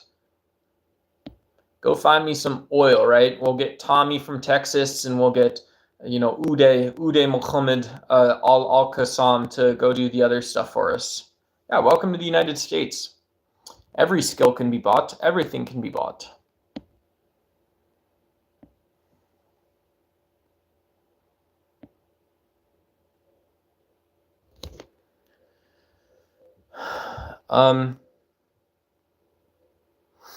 Yeah, I have no idea, right? I would instead I'd personally focus on practical questions. Yeah, it's funny to me that people can just so efficiently put conspiracy, and you may be being tongue in cheek and stuff like this, but maybe you really mean it, Mark. But why is that dinner table conversation too then? Hey honey, I want to have a talk about why dead people don't vote, right? Would you do that in your own household? Would you do the right thing in your own household if you're doing the wrong thing on the internet? Is that how that works? I never learned how that works, right? I'll go do the wrong thing with other people and then I'll do the right thing for me, myself, and ours. FDT and his MAGA cult. Hey, Nunny you Buzz, good to see you, I guess. Good to see you. Happy day today. Yeah. The next MAGA cult is how Pete Hegseth and Dan Kane crushed the evil Democrat questions about spending all your money on destroyer ships, right? On long guns. Oh no, I can see it. I can see it. I do. Yeah, I see it. I'm questioning the 81 million votes that who didn't actually get. Okay, cool. Yeah. Hey, namaste, Mukesh. We got Mukesh Ambani in chat. Shout out to you, homie.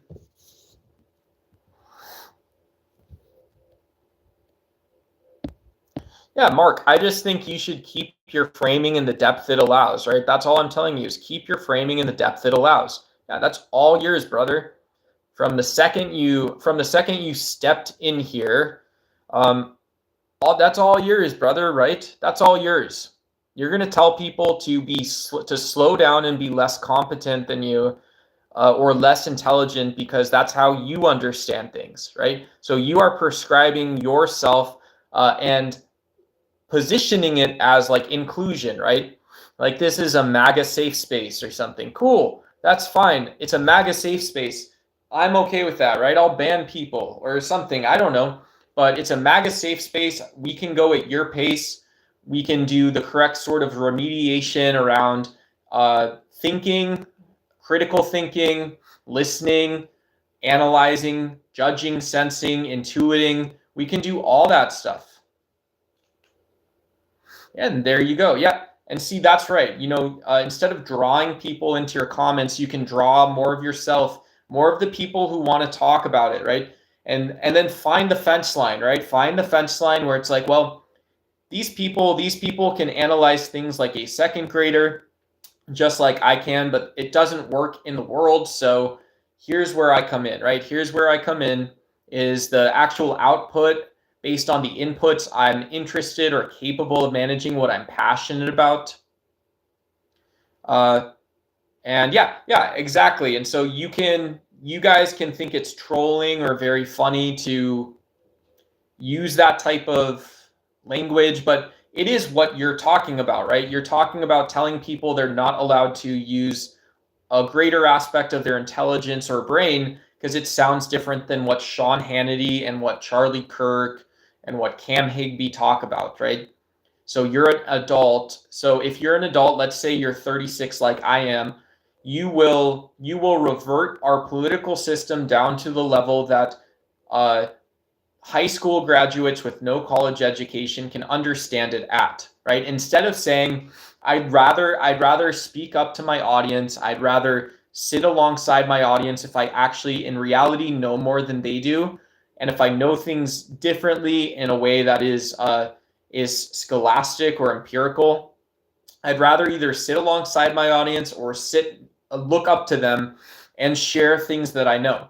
And so, Mark, you're doing the opposite, right? What your comments are seeking to accomplish is like a strategy that's saying, let's all think like uneducated college dropouts about systems involving hundreds of millions of people. All right, for Mark, man card test, say hundreds of millions of people that involve various kinetic weapon systems. So Mark, say weapon systems. And then you can also talk about and help us build things, right? Mark language, building things. Yeah. And you can also talk about building things for Mark and Mark's comments because he likes this stuff. Yeah. And so you can't deal with 100 billion people, so you hate forever Dems. So this is the next one is you got through Drain the Swamp, you got through the deep state, you got through violent leftists. And so the next discovery, the next invention of MAGA republicanism is forever Dems. Congratulations, Mark. I can't wait to see you out there. All my MAGA friends in chat, MAGA Republicans who believe conservatism or neoconservatism, even as awful as I believe neoconservatism is, but if you believe conservatism is about silly labels and Donald Trump, go talk about forever Dems. The new scourge of the democracy is people who just won't change their darn mind or opinions or beliefs. The forever Dems. Cool. Hey, shout out to you. Yeah.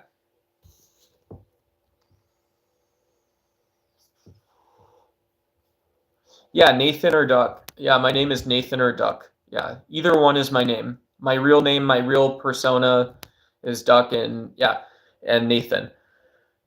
So wait till you're big and then do what you're saying.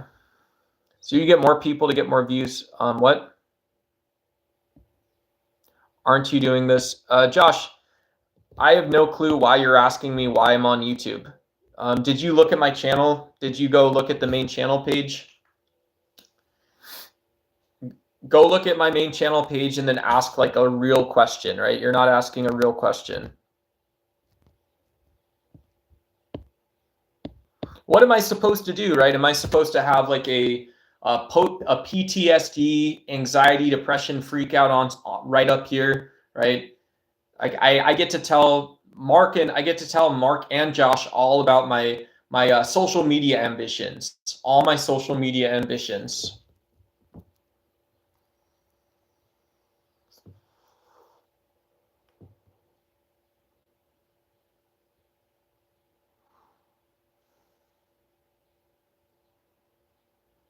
Hey, shout out to you, Mark. You're welcome here, obviously. I hope no one has to tell you that. But yeah, of course. Yeah, that is funny. The No Kings protest worked. We haven't had a king in 250 years. That is funny. Yeah. Yeah. Andrew Jackson was pretty bad. Andrew Jackson, in my woke opinion, my woke cis white male opinion, told the United States that we can deprioritize uh, affection or actual embodiment of values of indigenous people, and instead we can do a genocide, right? Andrew Jackson told people that the right thing to do was everyone gets to rush out west and do a bunch of buffalo hunts. So like, and yeah, I mean, so if you're asking me about what I think about No Kings, yeah, it's a form of civil society. It's a form of activism, which and activism is not exhaustive of civil society. It sounds silly to have to explain that to people. That you can turn on your news, you can go to city council meetings, you can go see about online groups, in-person meetings. And so activism, like the No Kings protest, doesn't exhaust what civil society is. There's civil society related to policy, budgets, judicial decisions, so the Department of Justice and local courts. There's activism and civil society related to even the sub-functions like the EPA, like transportation, right? Civil society like a union, so there's some louder and smaller, but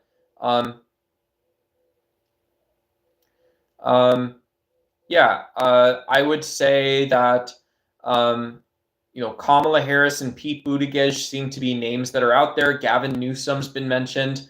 So sometimes it's just exactly like it looks. The people you would expect to be on the debate primaries are up there and debating.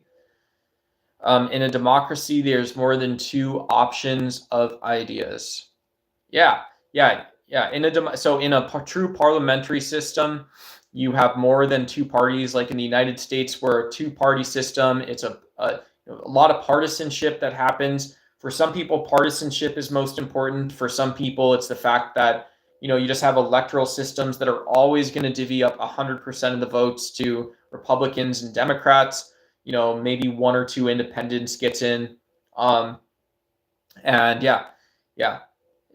So parliamentary systems and republics and, kind of the spirit and idea of democracy, why the laws are written a certain way versus the other stuff.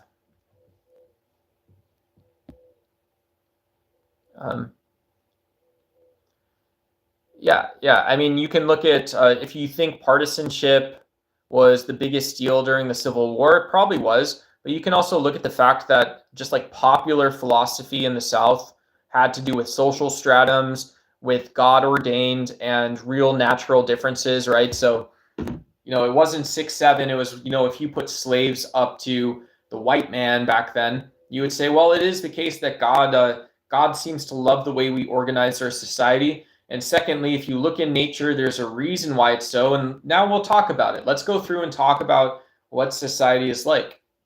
And so, Mark, it seems like to me, if you wrote that argument down and asked what I actually thought about it, I would say, yeah, there is an issue of partisanship in the Union.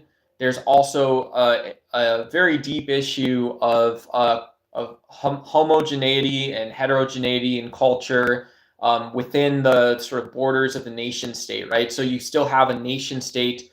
You still have to ask about the national character. At this time, we knew enough to know this type of deal. So, in the South, you're saying, well, the national interest is keeping slavery. You're also saying that our national character, who we are, is keeping people separate. And this is against the Constitution.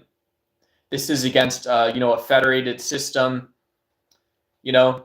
So obviously, if people have even small different rights, not equality by any sense, there's no equity, no egalitarian notion.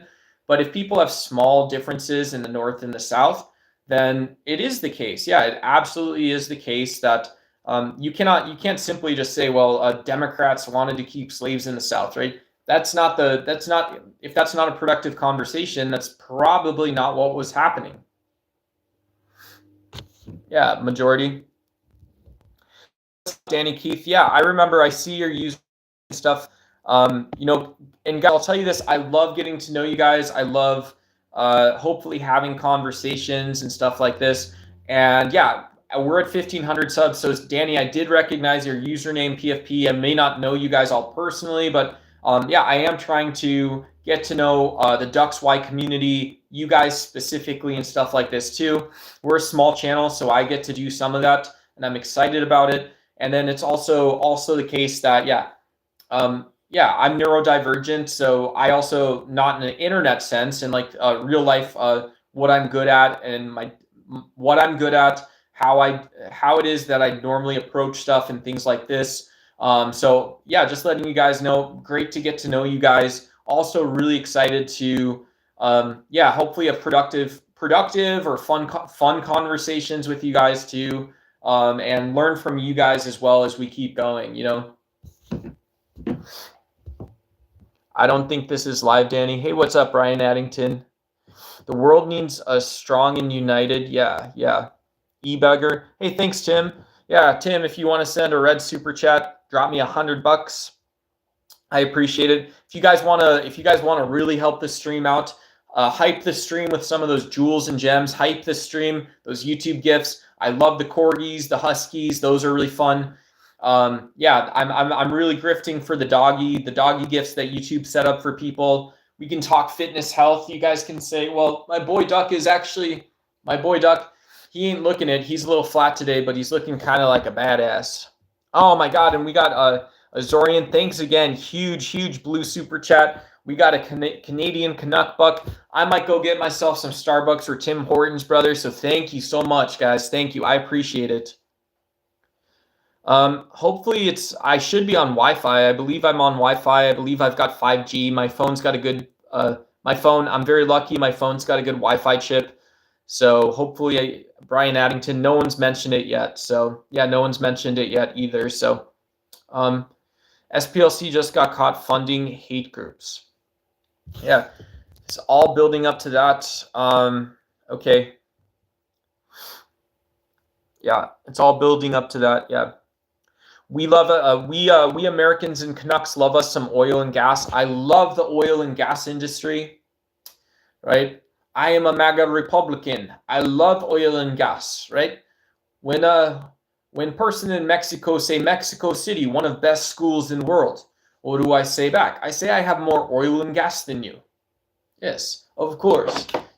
You can say University Tel Aviv, and I say, well, I have more oil than you. Of course, yes. What other things? You say Japan bullet train. We have bullet train in Tokyo, Japan, and I say, well, America, MAGA Republican. I have more oil and gas than you. I love oil and gas because I can always say I have more oil and gas than you. I have more energy. Yes. Do you think everything was as it appeared in the beginning? Yes, I've always had more oil and gas than you.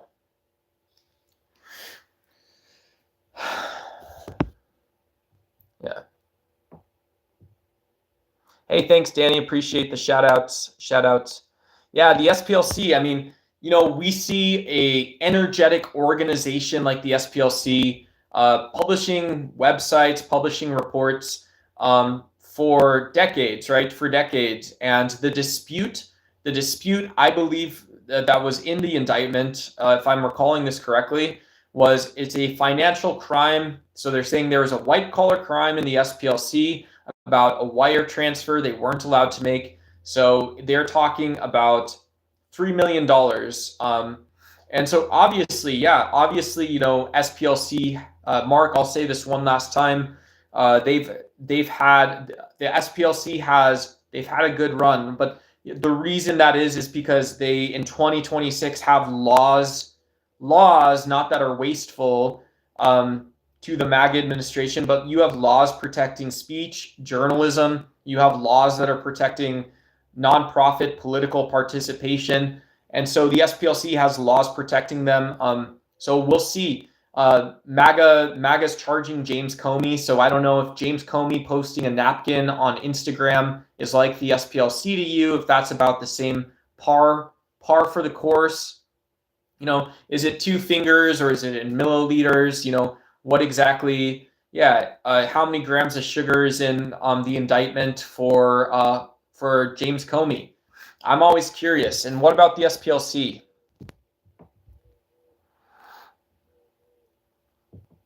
Oh, don't ignore it if you're a man and you have the guts to debate.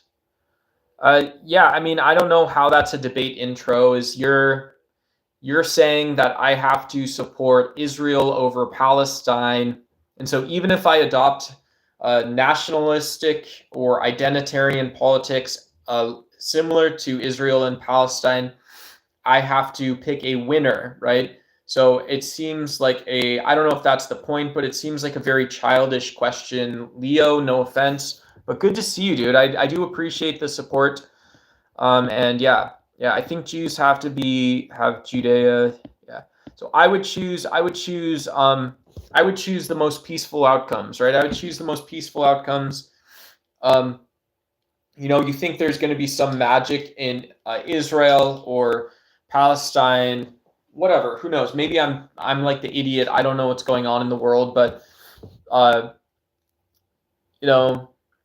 yeah, acting like there is neither sort of like freedom, free market, like liberal style policies or regional policies, and there's also not asks from other pressures coming into the world. Why individual people versus perhaps generals and leaders feel the need to fight there? No, I think that when you perpetuate ideas that religious belief produces and recreates geopolitical conflicts, like that's not a great idea, right? It sounds like Adolf, mustache guy, but yeah. I used to play Xbox J-Will. I played a bunch of Halo back in my day.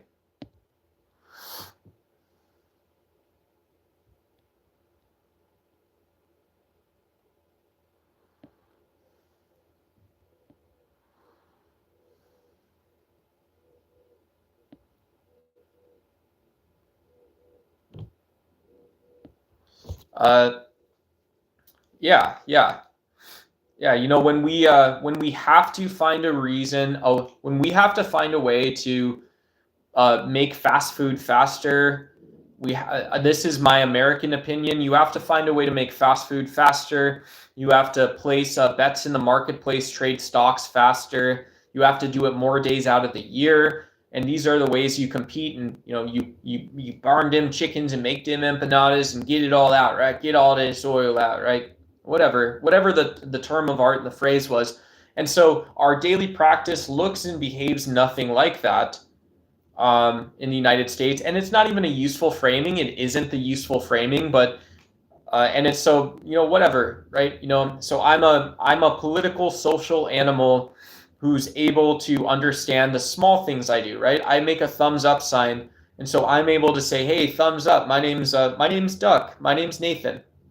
Nice to meet you. Like the video, subscribe. I'm Nathan. Stick around. Ask me a question about Jesus, right? Ask me a question about 8,000, right? Ask me a question about being a good, strong, MAGA voting Gershon American man, right? Come make me a fool of your show. Clip it. Make me a Gershon American fool of your show. So I do all those things. Halo 2, bro. We wouldn't have been friends. We would not have been friends. I'm not going to lie, but yeah, I did like Halo 2. I went all in on Halo 3, though. Yeah, I probably should have focused more. I think I played a bunch of Halo 2, but who knows? I don't remember it. Yeah, I don't remember it.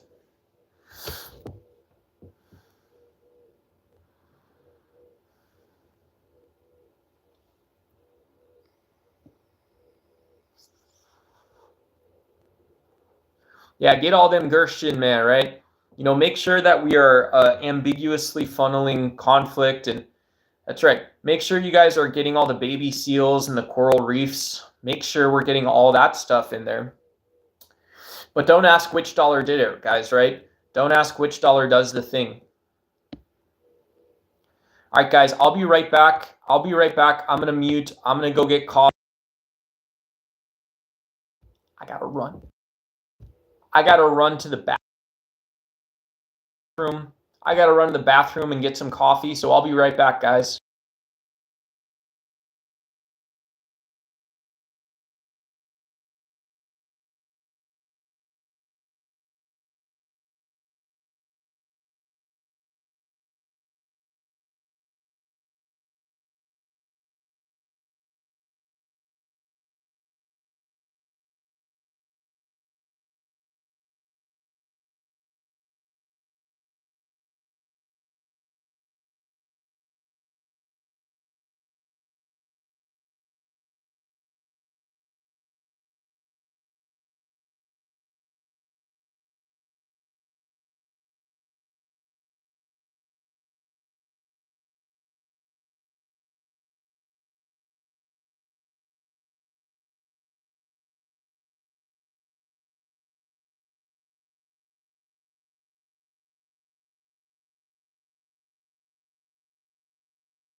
All right. Hey, hello, chair. Hey, it's Ranger again. What up? We got Ranger in chat. Hey, sorry, guys. I'm disrespectful.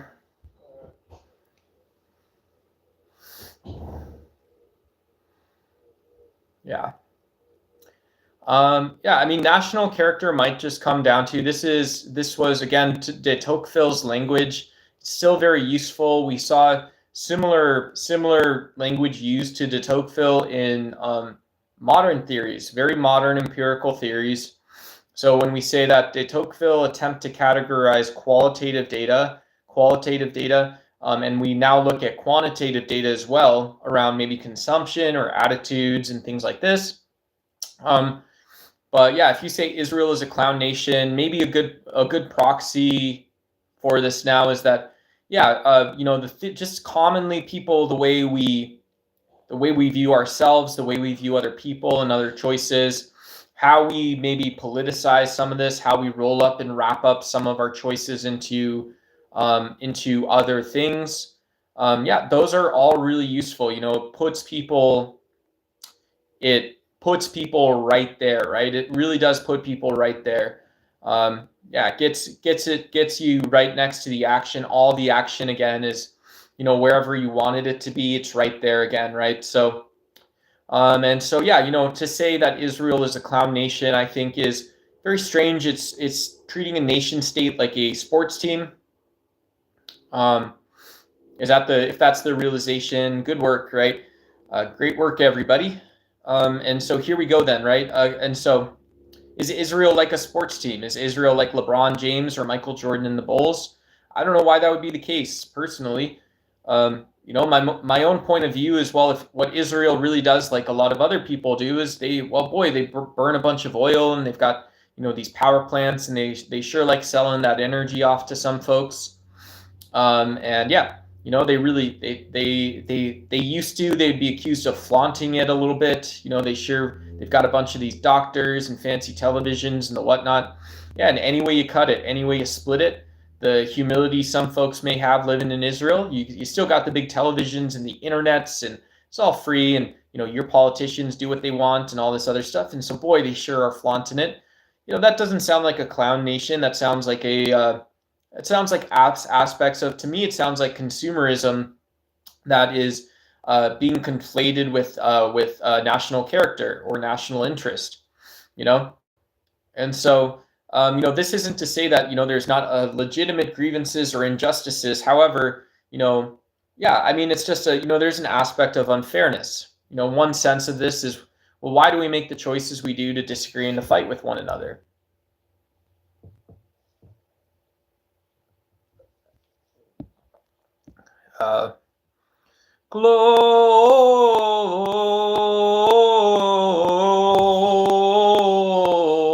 Gloria in excelsis Deum. Gloriam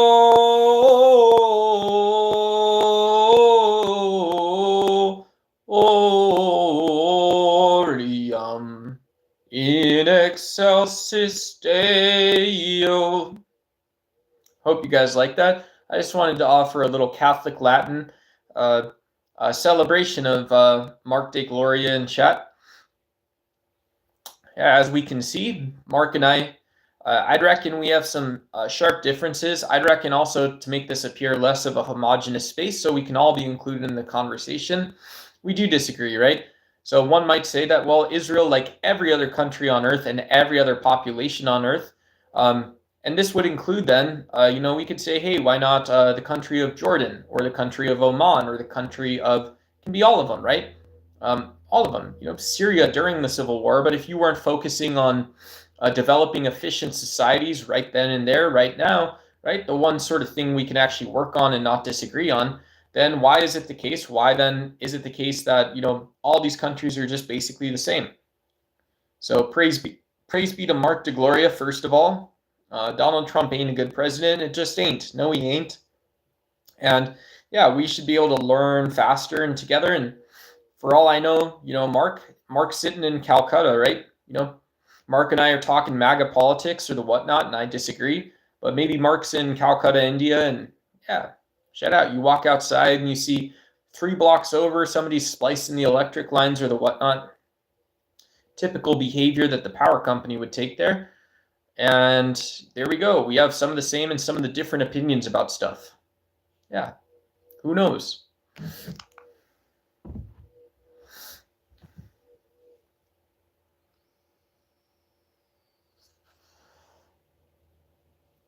In excelsis Deo,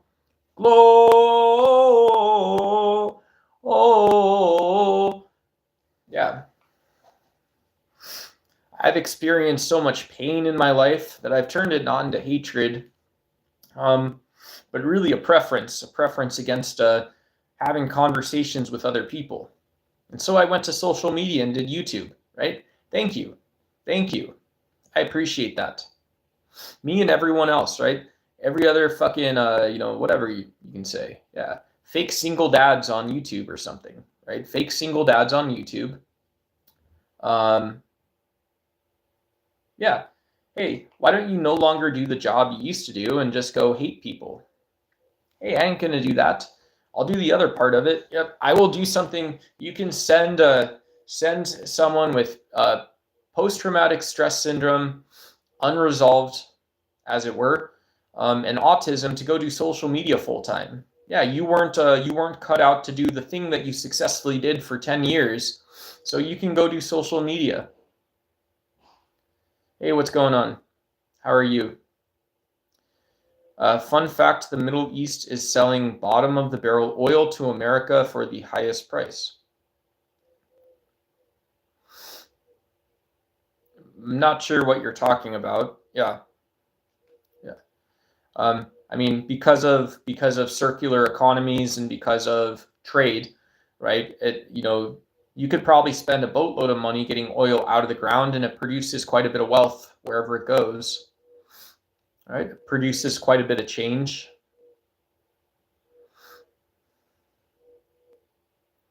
Jeffrey Epstein is still alive. Okay. Yeah. Okay.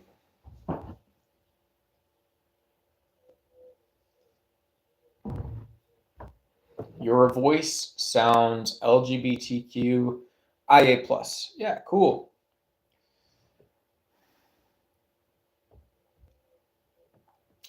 Yeah, who knows? Maybe just for sake of that, I identify as queer, heterosexual, asexual. Yeah, heterosexual, asexual, meaning usually, right. I was about to say usually I'm too depressed, but that would also be otherizing, right? There's just no stimulus there, right? I don't know what it is.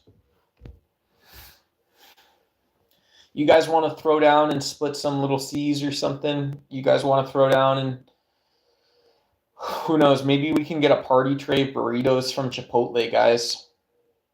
Party tray at Chipotle. Party tray of Chipotle. In excelsis Deo. All right, I'm gonna set a goal just to frustrate myself. So let's do it this way. Whoops. Let's check on the poll. So 30% of you guys want to burn them chickens and make them empanadas. That's the correct answer. Thank you guys. So send me red super. I'm your favorite YouTuber. My name is Duck. And so regarding oil and OPEC, regarding the news, if you guys didn't know, the correct answer was per the poll. You guys can check the poll results, refresh the stream if you need to. And per the poll results thus far, the correct answer is barn them chickens and make them empanadas, folks. You're asking, hey, how are you guys doing? You guys are all awesome. You know, guys like us, we don't really hang on too tightly to our masculine identity because every day the world isn't going to compliment or show appreciation to who the internet said you have to be based on the red pill, right? So you guys are all super gooners, right? We were all gooning at one point. We were all like mega goons. We were all red pill. You know, I used to I would curl up in what I called my autoerotic blanket. Was made out of latex and plastic, and I would watch Andrew Tate and Myron Gaines. And so this used to be my life, right? I used to be a gooner, and as I watched content of Red Pill, and I would goon, so I would goon and goon and goon, watch, goon, goon, goon, watch. I realized this is not who I have to be as a man, as a person. And so the world doesn't always show appreciation to us as individuals, as social animals, political animals, based on our identity. And so that's cool because your personality, my personality is always going to be, I'm always going to be like, I'm going to be known as the goon of the goons or the gooner of the goon tube. And that's fair, right? That's fair, right? You know, the perv of the panelverse, etc.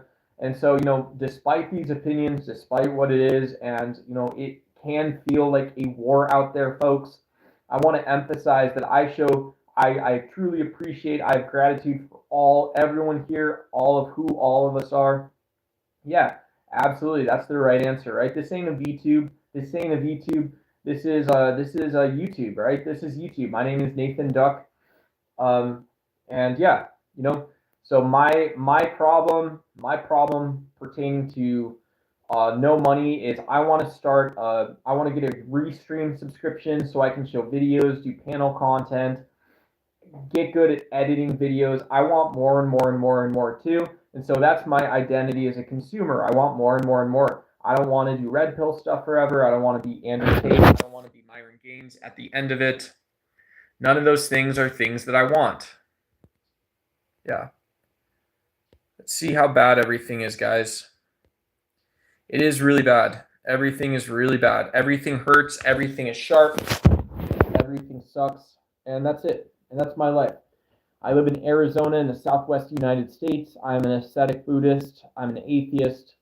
I've done well my last 4 or 5 years to try to reduce my own consumption habits, read more, write, and now I'm trying to give something back on the internet, so I've been told.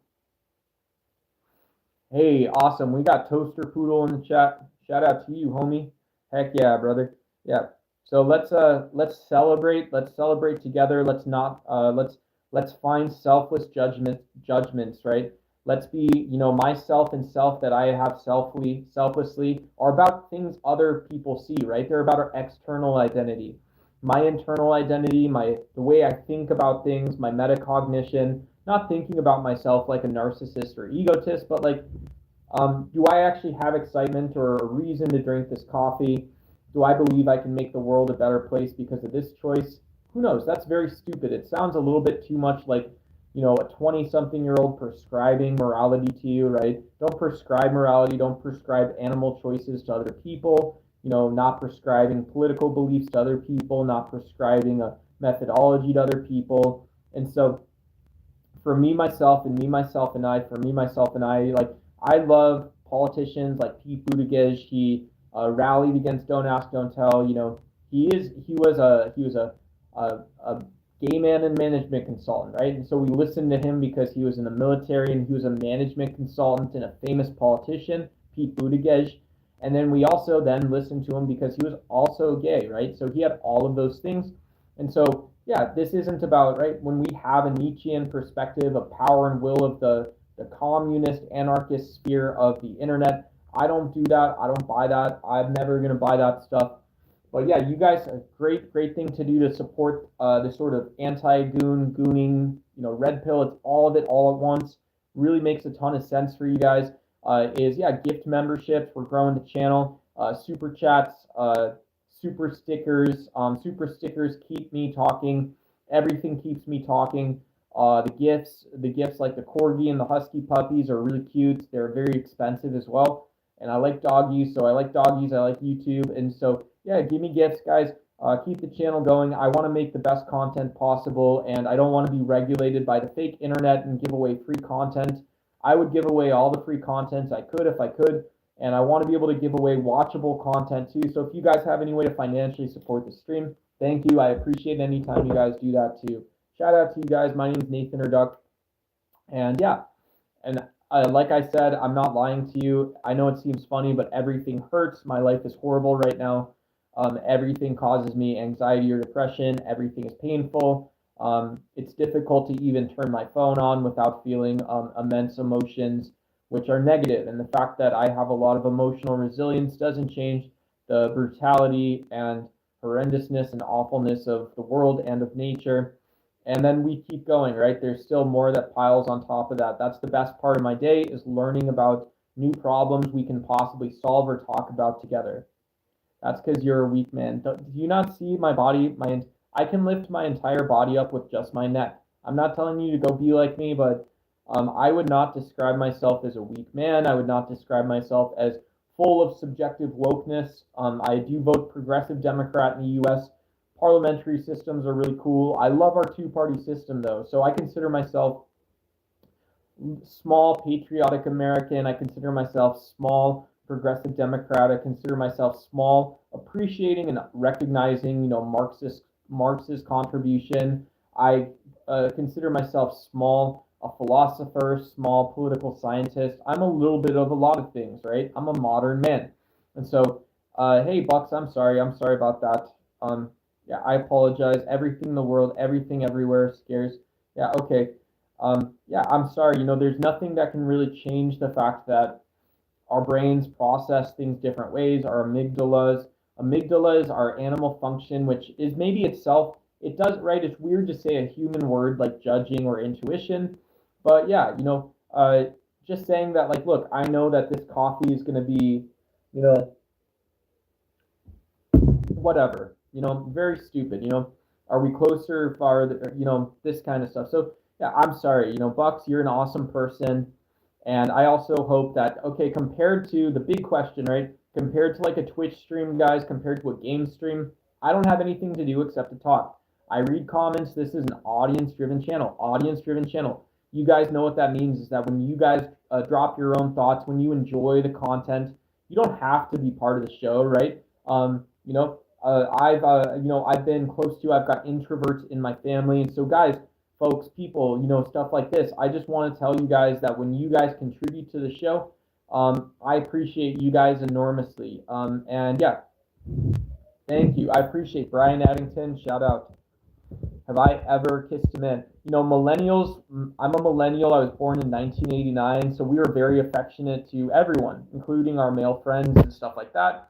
And so just what I would sort of leave or I would reckon this with you is that, yeah, there's not like one right or wrong answer regarding, there's absolutely no shame or like a real life norm. We obviously have what our psychology and our brains and bodies are programmed to think like, be like, talk like, all this other stuff. And I would just also say that, yeah, more than anything, my opinion about like LGBTQIA allyship outside of politics is just like, yeah, why would we not just, kind of echo the fact that, someone else being shocked or shocked that we don't know about how shocking it is, or surprising that there is shock regarding like, somebody's sexual identity or gender identity. Right outside of that, it's kind of like, okay, cool. Once you get over that speed bump of reacting or ooh-wooing to each other because you didn't know what someone's like, if they come out to you or they're not even coming out, they're clarifying in the same way you asked me, I'm clarifying with you. So these are all things. Hey, what's up, YouTube official? Good to see you.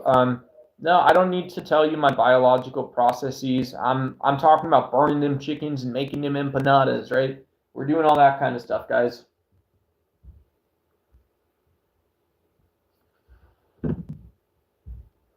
So guys, I'm gonna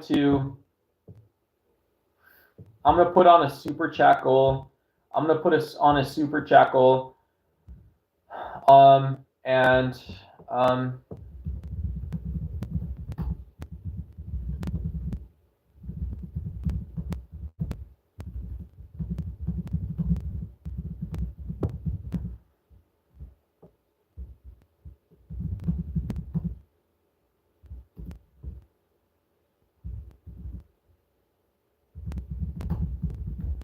Okay. So there we go. Yeah. I'm going to be really ambitious with the super chat goal, guys. And so, yeah, if you guys are enjoying the audience, I love hanging out with you guys. I'm 36. Yeah, I'm 36. 36 years old, innocent.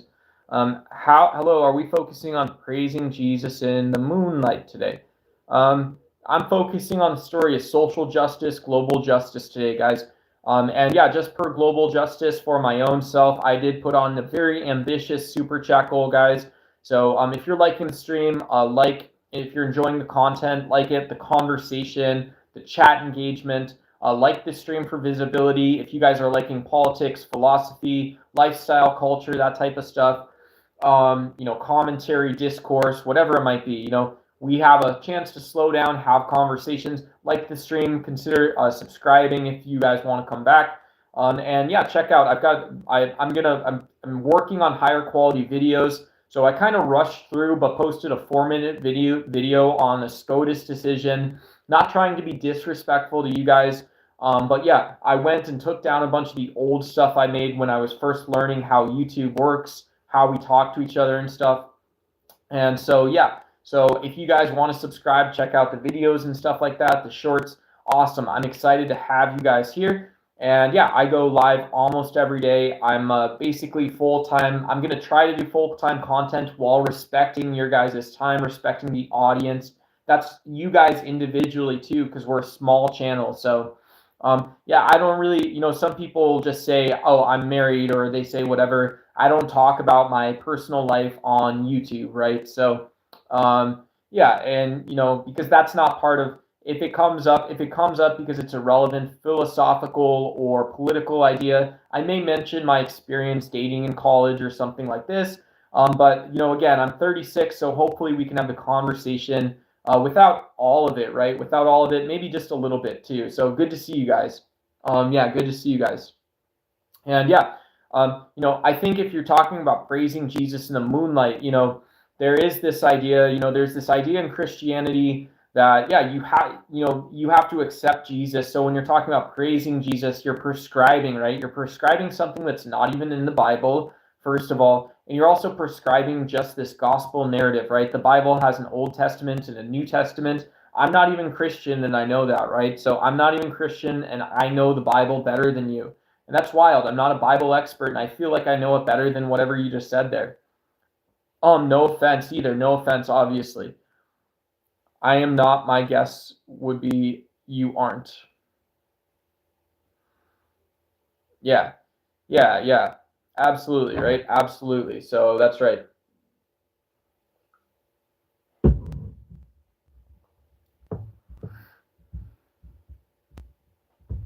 I chimed in with the haven't you people ever heard of?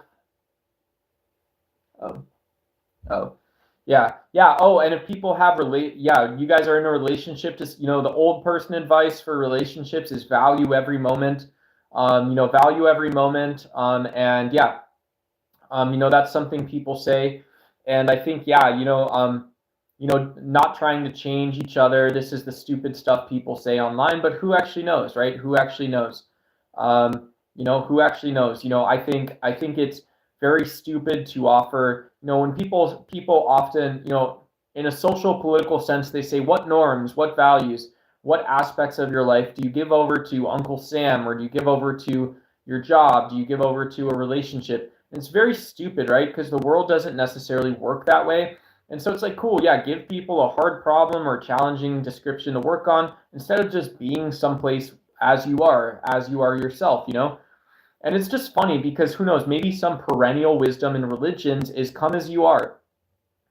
This used to be a big thing. I'm not Christian or Catholic, but a lot of the churches would say, come as you are, right? And in good churches that I had visited, they wouldn't try to convert you. They wouldn't try to talk to you about your theology. This is way, way back when, guys. This is way back in like the year 2000. And yeah, and so, churches or your workplace wouldn't talk to you about your deepest beliefs and why you feel this way and how it impacts you. And then, do you want to fight and debate about it, bro? A lot of places they would just really come on and say, hey, come as you are, and that's really the main thing that we can talk about and do here successfully together, right? This is one of the things we can do together. And so I'm personally a big fan. Yeah, I'm sorry. Hey, Brian, I'm a bad reader. I'm bad at picking up social context, so I'm so sorry. But yeah, yeah, yeah. Hey, thank you. I appreciate it. Yeah. Appreciate both the chat support as well as the super chats and stuff are awesome, dude. So shout out to you. And yeah, heck yeah, yeah. And yeah, it's always good to have you here and stuff like that.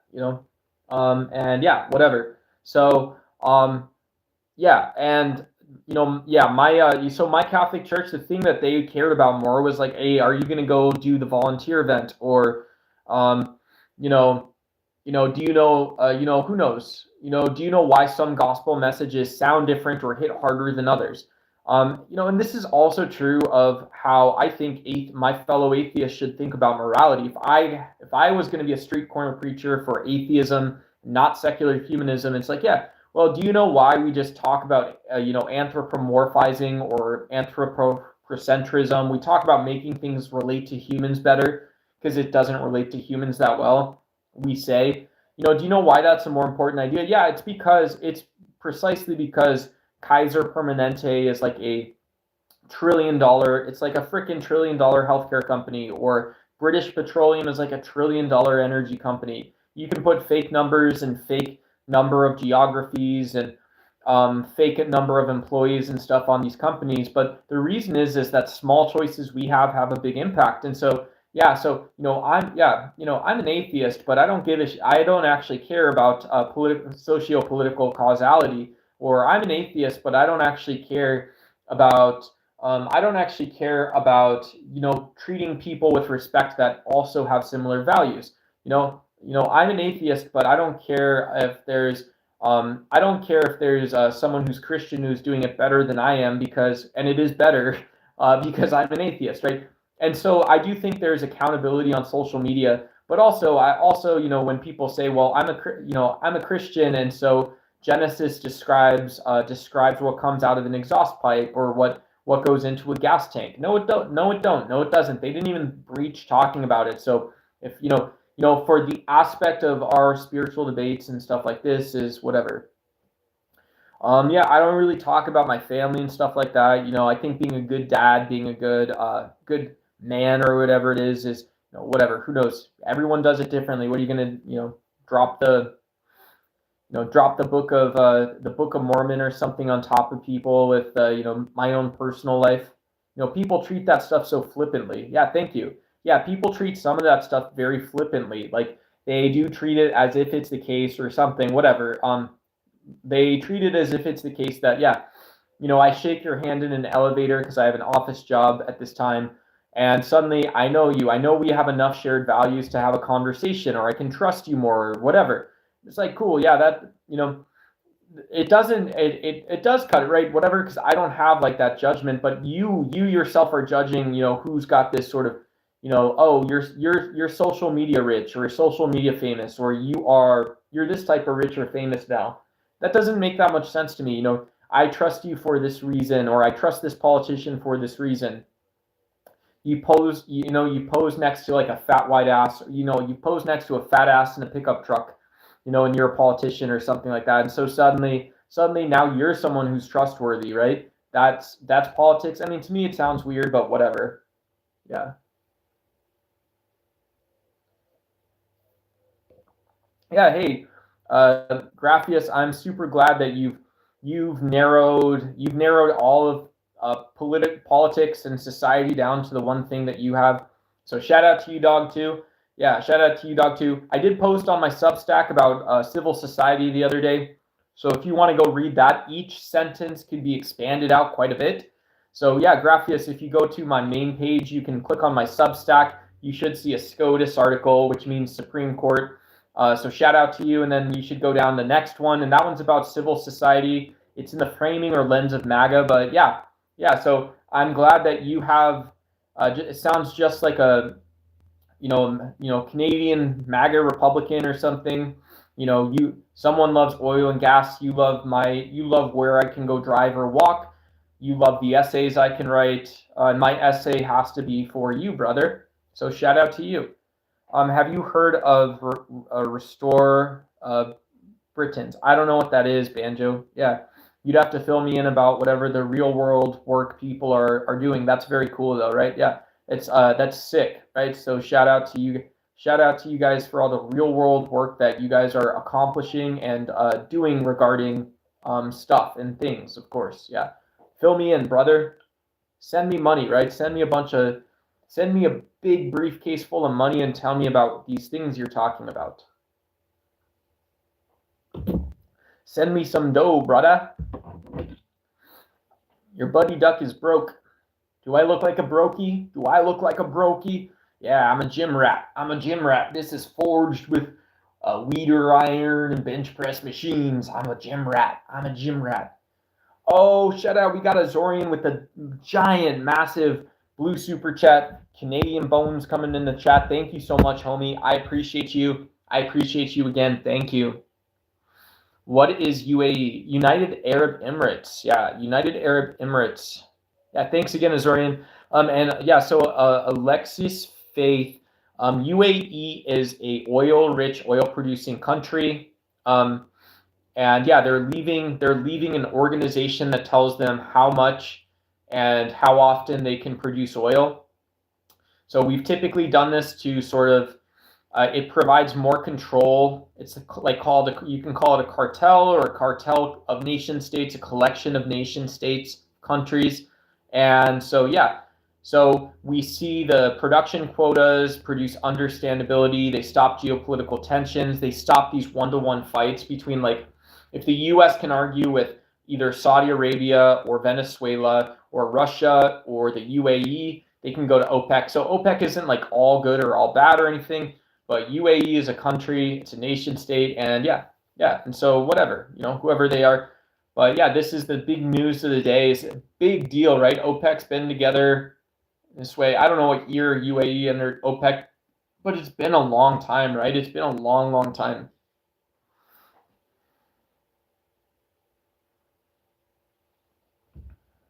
Oh snap! We got Bone Gang showing up. Let me see this. Let me see this. Crypto CDBCs. What's up, bro? Hey, what's up? Hey, good to see you, GB. Good to see you.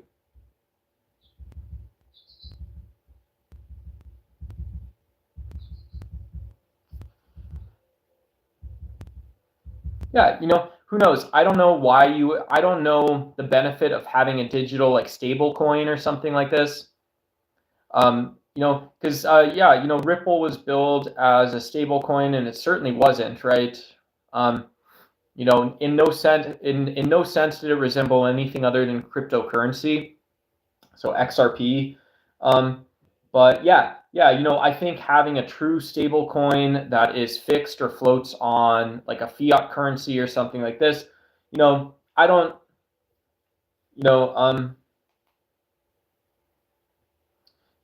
yeah, cool. Whatever you guys want to figure out. I don't know why you would need all the compute power, what's different about it, and yeah. Hey, we got to freak in the house too. We got to freak in the house. Yeah. Hey, generic, I'm with you. What's OPEC? Yeah. Who knows? Depends who you ask, of course. That's my answer to that. If that's a question, that's my answer is depends who you ask. And then depends why you ask, what for, right? OPEC and energy economies are studied enormously. So there's and this is a banana for scale maybe too, for based on Azorian's question or for Azorian or based on the question, is that either you want to call it petrodollars or energy economics is like 100 times more studied, maybe even than the politicization of oil. And energy economics is also a huge topic because it's actually what informs and does the thing at the end of the day.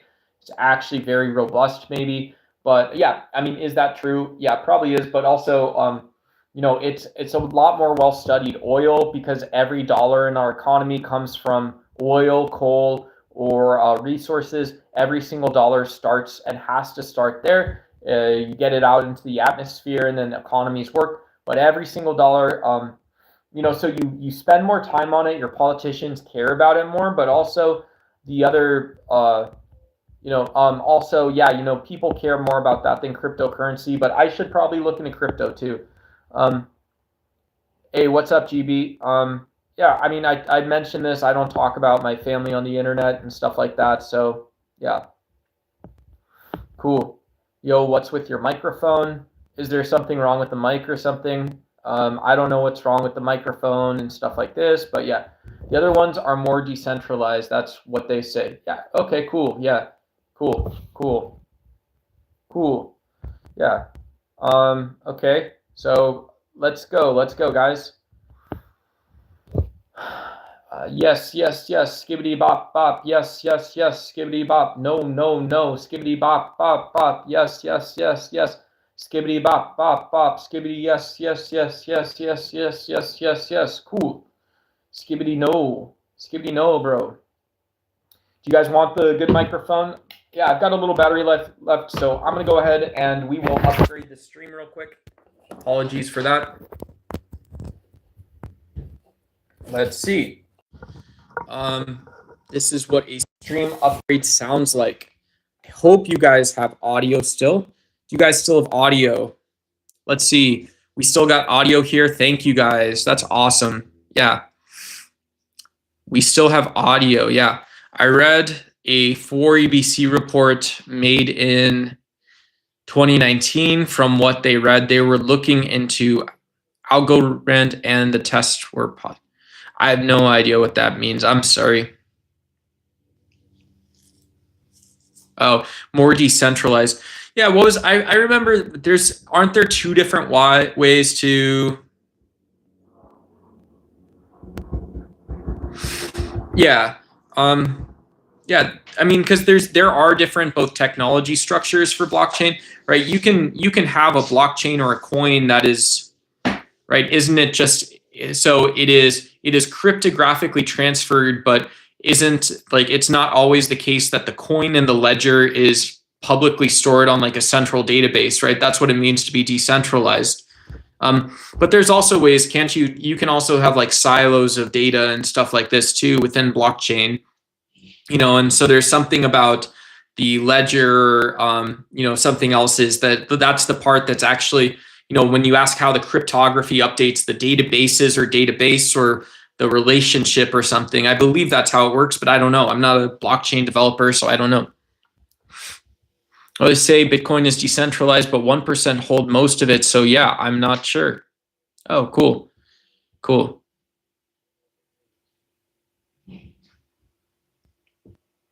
Hey, thanks, Nate. The Gen. Yeah, I don't see anything wrong with peeing sitting down either. If anybody wants to pee sitting down.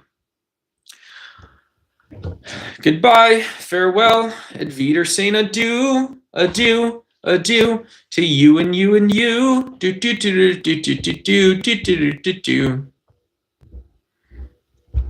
Awesome. Nice.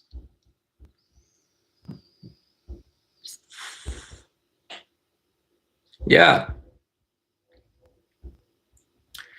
Awesome. Yeah, cool. Cool.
Goodbye, farewell. Do you guys like watching me type? Whoa, Duck's typing.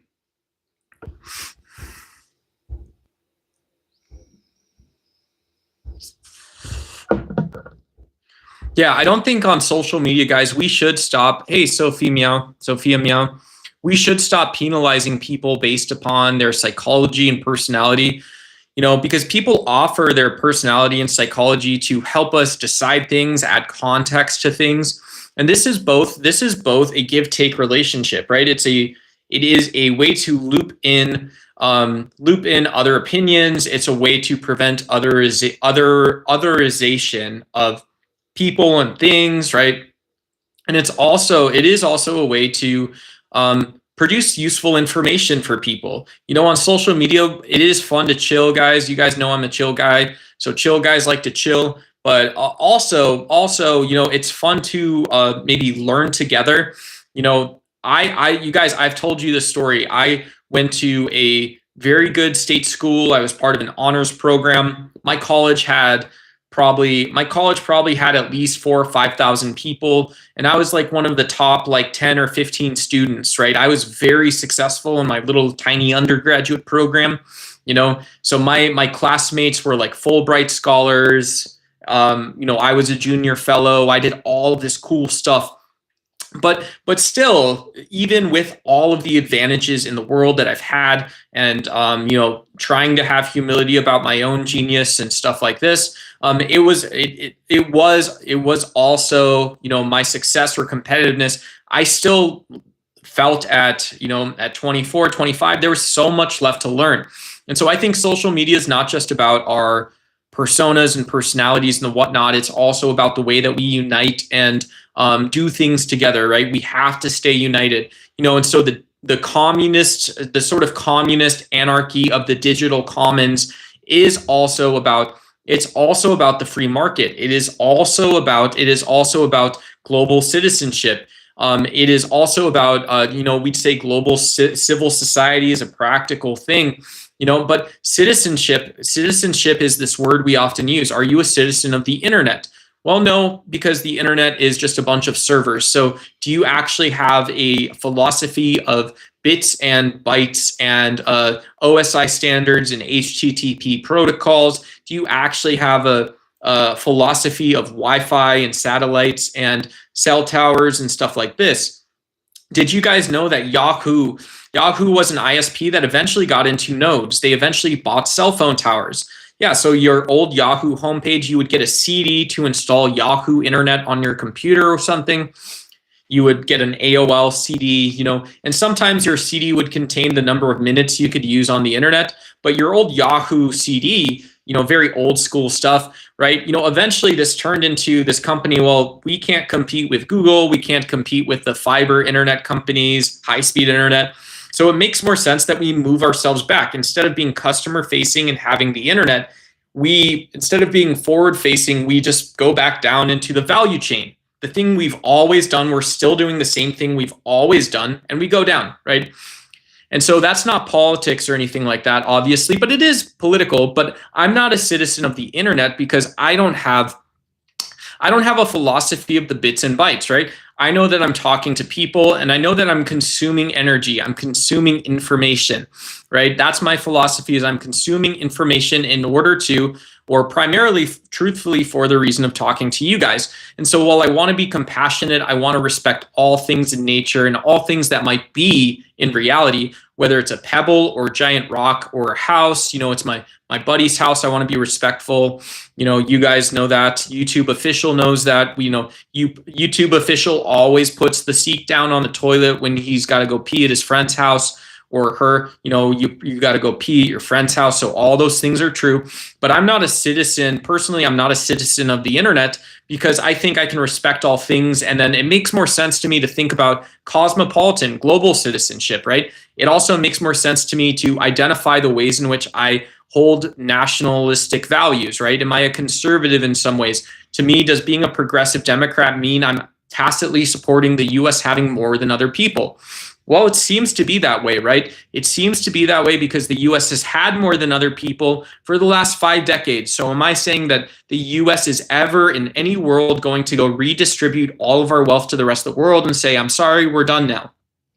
If that's not true, the most ambitious and aggressive alternative to me is saying, well, it is in the national interest that we think about global citizenship. It is in the national interest and it is in our national values to think about global citizenship, to think about both avoiding and preventing conflict, to prevent our externalities from impacting other people, and to be deeply honest and deeply concerned about the choices and things within our control about our own consumerism. Both the ways in which we support the global economy, but also if once you know that the US supports the global economy because we're consumers, because we can buy 1 million smartphones a day off of Amazon. Very scary number, by the way. Not that scary, but it is a little concerning. What does it mean? Who knows? But yeah, once you know that, then it's like, okay, I want to be the best person I can be. I want to not have an identity of a man. I don't want you to see me as a Discord cartoon character saying I'm going to go do militant atheist debates or militant Christianity debates, or I want to do Dawa for you, right? Whatever, any of these things. I don't want to do any of these things. So yeah, one world government of respect of different cultures. Absolutely. Who knows? Do you need 4 walls to think of a global government? Do you need 4 walls? Do you need 4 borders? Do you need to have 360 degrees described? You simplify the structure of the actual map of a government, and you say, well, instead of having all these little arbitrary cutouts that are able to do something because it's a place name, it's a physical place in the world, you take the cutouts out and we all have 360 degrees. These are the walls, the arbitrary walls we set up. And those are also arbitrary walls with either functions or people have feelings and emotions about them. So why not one world government, right? Do you actually need to have and not being too idealistic, but addressing reality? Do you need to have people always agreeing on everything to produce a better outcome, to change the path, to tackle problems in global warming, to tackle problems in mass extinction events, to tackle problems that we are shipping to the next generation? I don't think so. And so those are the things that I personally want in my life. I don't know when I'm going to get them, but that's the things that I do want, because one's actually good for humanity to be one. Yeah, that makes a lot of sense, right? That makes a lot of sense. So I'm back here sitting in my chair now. There we go. Back here sitting in my chair. Shout out to you guys. What's up? Shout out to you guys.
Cool. All right, guys, what did I do wrong? You're speaking truth. Hey, yeah, let's speak some lies. Let's speak some fun, right? Let's do all the fun, the absurdities, right? The internet troll arc. That's the other side of this, isn't it? I don't know, guys. What are we supposed to talk about? What's the real internet troll arc, right? People, we always say, well, let's spot the Frankie Stronky Schwanko dinguses in society. Wherever it is, it's on the internet. All these people have to be different or other. Your biggest favorite YouTubers. It doesn't matter. Maybe it is Tucker Carlson or Don Lemon, but these guys can't have normal human emotions or feelings like other people, right? But then the same side as well, if that's a talking track, then I can also use that for when I voice exploitative, angry language, right? I can use it for all kinds of stuff. It's true in all the senses I want it to be true, even if it's disconnected for it. So I say, the absurdity is still why people can live in the same world for 30 years. That's awesome. But why does it have to also include all the violence and stuff like this? To me, that doesn't make a ton of sense. To me, it don't make a ton of sense. So let's say Alice Meter would give people stuff good enough for heaven. Ever lied, ever stolen, ever cursed, ever lusted, ever hated. I mean, that's a very evangelical idea, Michael Knight. Good to see you too. Good to see you too, right? Yeah, the greatest tragedy of meteors and war, civilizational scale wars. Yeah, war, right? Duck, your buddy Duck will talk about war next time. Who? No, but good enough. Yeah, so if we are sharing evangelical ideas, are we able to back into the thing that we don't know about and then become something else? Oh, what a useful tactic. And this is one of those weird things, Michael. I would say if you psychologize the gospel or your view of religion, I think you're being very kind. You're not overly prescribing to me or whatever. Maybe that's not right. Maybe it is overly prescriptive or something like that. But let's say we're not overly prescribing whatever it is. It's still a question to be answered or a question to be had amongst scholars and men like us, kings and royalty, anarchists and punks alike, right? In our sci-fi dystopian future, Michael, I might make the argument that, yeah, it's like, okay, so you're like an 18-year-old getting in trouble again. You don't know what a microphone is. Once again, you don't know what a microphone is, or I don't know what it is. Yeah. Did I forget spending $100? Smells like burning oil to me, folks, right? Smells like farm animals and farmland to me. Smells like the best croissant shop between two friends in New York City to have this microphone. Wow, this sure smells like global religious extremism and dogmatism and revealed religion to me, right? So, of course, Christianity is not a part of this. Of course, Christianity is not a part of it at all. Of course, Islam and Judaism and, of course, national identity is not a part of it at all, right? Of course, it's not empirical, but it is all those things. Yeah, our beliefs produce a tangible result if they influence our actions. And if that's not a useful level to judge someone, why would you ever judge someone to begin with? But I could just say I disagree with the idea. The idea is what matters because it's going to produce a change in 3 months. So if I disagree with your idea, yeah, and maybe we do have trust, maybe we don't have trust, the trust in the actual idea itself. I would say, it has to be hard earned and things like this. Thank you. All right, thank you, Michael. That's enough. I appreciate the chat preaching and you sharing your kind words and stuff like this. I don't necessarily know in terms of trust that I want to see more, but I will read what you have here. But let's also agree after this point that I want to give people that are either just watching, enjoying the conversation, enjoying the chat, or have a different topic, give them that chance, right? We can take more time on this maybe some other time, or we can, but transfer trust from yourself to the Savior. We broke God's laws, but Jesus paid our fine. All right, I don't see Jesus having anything to do with my own sense of either objective or anti-real morality or whatever you want to say, the two things. But with man in his own strength, it is impossible, but with God, all things are possible. Cool. I mean, thanks for offering kind words. To be perfect as your Father in heaven is perfect. Don't agree with that at all. This is all complete bullshit. It's just pushing stuff out to, if you can go search it and find it hard, right? Find it hard enough for you and hard enough for someone else. I think it's bullshit. Yeah, let me take off on this. What am I going to do, right? I'm not going to do any of the things that are in my personality or my own life. So to me, that's my honest reply, is that listening to the preaching is an attempt to prescribe who I am, my personality. So your words are smarter than my genetics, right? I don't think that is, right? And then it's not an appropriate conversation to say, well, Duck, Nathan, this guy's morally not sound, right? That's an inappropriate conversation, apparently.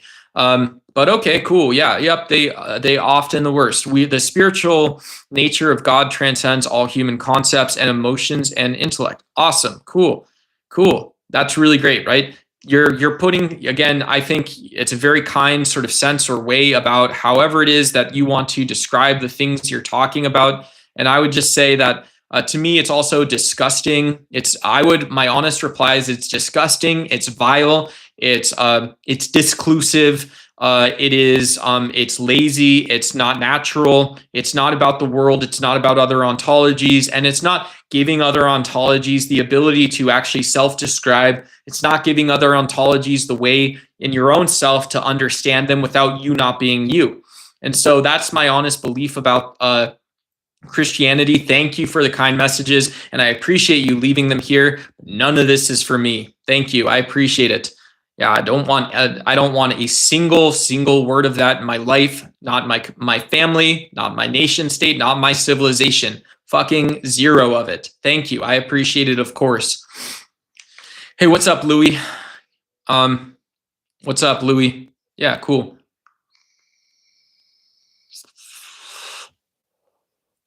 Hey, thanks, Rockers Trash Edits Gaming. Shout out to the gaming world. Shout out to the gaming community. Make sure you guys are doing some of that teabagging for your boy Duck. Oh, who knows? Maybe I'll get an Xbox later. Yeah. If I can get 5 red super chats, guys, that's it. 5 red super chats. I'll write your name on my boobies, and I'll also buy an Xbox. 5 red super chats. Most of the folks preaching like Christians is often the worst. Yeah, it's kind to have good conversations, but yeah, I don't know. Maybe I'm doing the same thing, talking about not killing little animals, and who knows? I think most parents would agree. Most parents or people with families would agree that not teaching your kids that when you learn about UAE leaving OPEC, the thing you do is you got to go burn them chickens and make them empanadas, boy, right? You burn the chickens, make the empanada. That's not a correct response, and yet that's exactly what we're all going to go do. Please. Nope, please, zero of it, none of it, right? There you guys go. Yeah, untrustworthiness, right? So if you're not trustworthy or it's untrusted, you reject the solution just right away. There you go. Very mature, isn't it? Yeah, it is very mature. It's not trustworthy. Aren't you guys supposed to go figure this stuff out? Hey, I think so. What's up? Meow, meow, meow, meow, meow. Papacy is cooked, not the modern Christian. The Catholic Church does not define Christianity in any sense. As a former Catholic, I think we lost some of it, right? Prior to the internet, the Catholic Church, there was no trad cath who was like deeply concerned beyond the catechism. You would go to church on Sundays. You would listen to whoever was reading the gospel. And one of the things I added to this today is you would know why someone might say you would know why some gospel stories are more important or closer to home than others. So you would have basically necessarily a true gospel.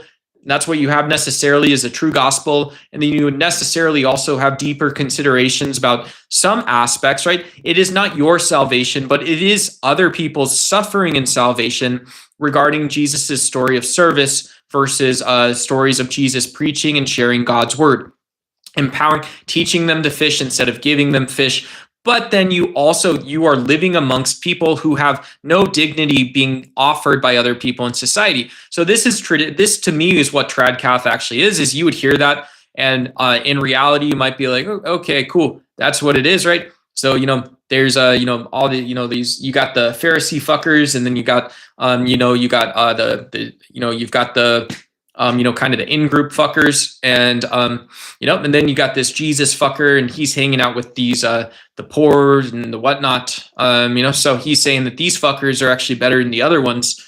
Reckon that's the sort of core thrust of the gospel. And so you'd learn this over decades and years, right? And so I eventually broke the theology. I said, I don't need that. I don't need the superstition. I don't need the lies about what a mystical God or a God might actually be like. That's why I'm an atheist. But yeah, now people say, well, you have to be experts on not just Vatican II, but you have to be experts on the total theological contribution over thousands of years. It makes absolutely zero sense. It makes zero sense. And the fact that people will put their ego self and all this other stuff over it, I don't agree with it.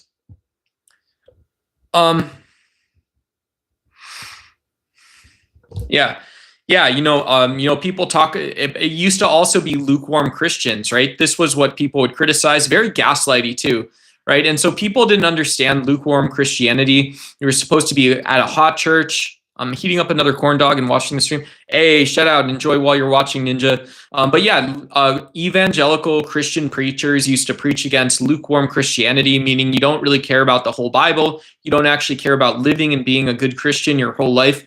But this was crazy because you would have, widow kids getting yelled at by Christian priests, right? That was the reality of what lukewarm Christianity meant, was that authority figures, not authoritarians, but yeah, people who just could, without much work, establish that they had an authority relationship would be preaching, right? And so you do kind of wonder why you have cults, why you have abuse that comes up, why you apparently have financial corruption. Very strange, very normal for a pastor to be living in a 3,000 plus square foot house and to have, $400,000 in their 401k.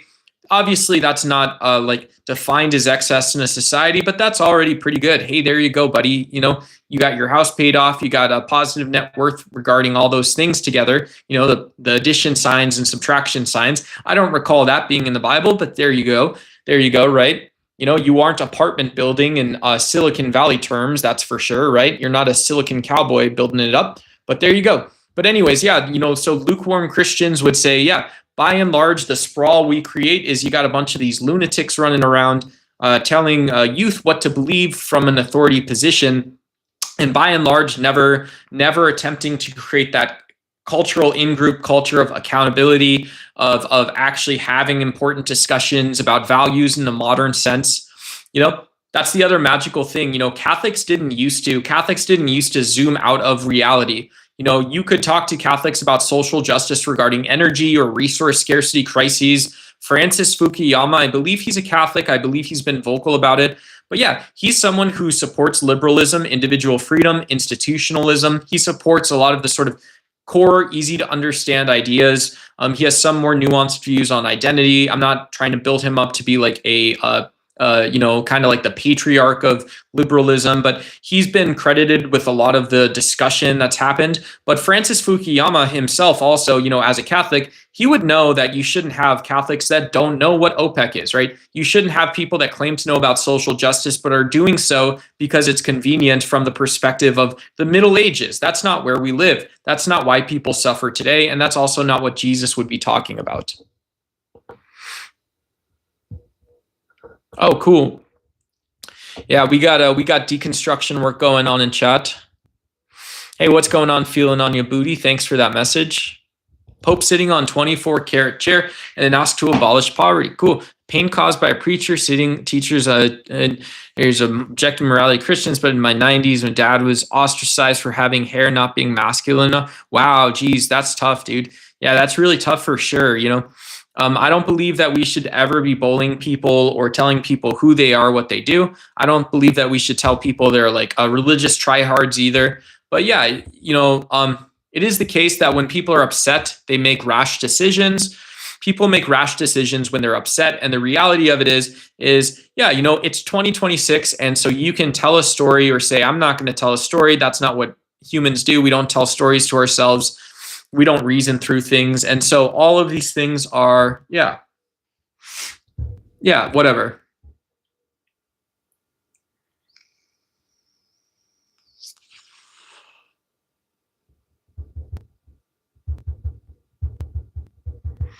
Yeah, whatever.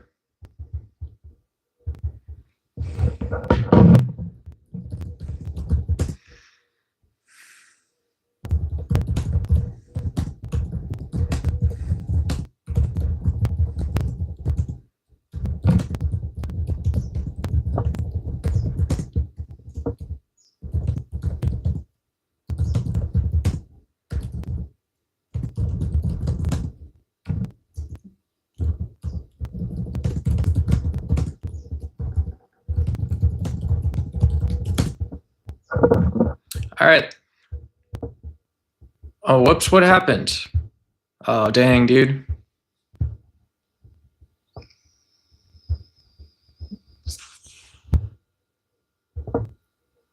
Dang, bro. Whoops.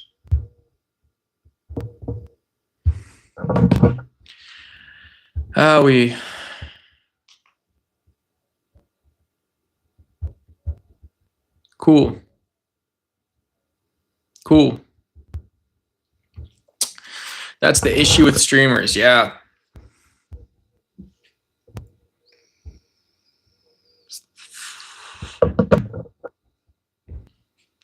Your family is anti-Christian? Yeah.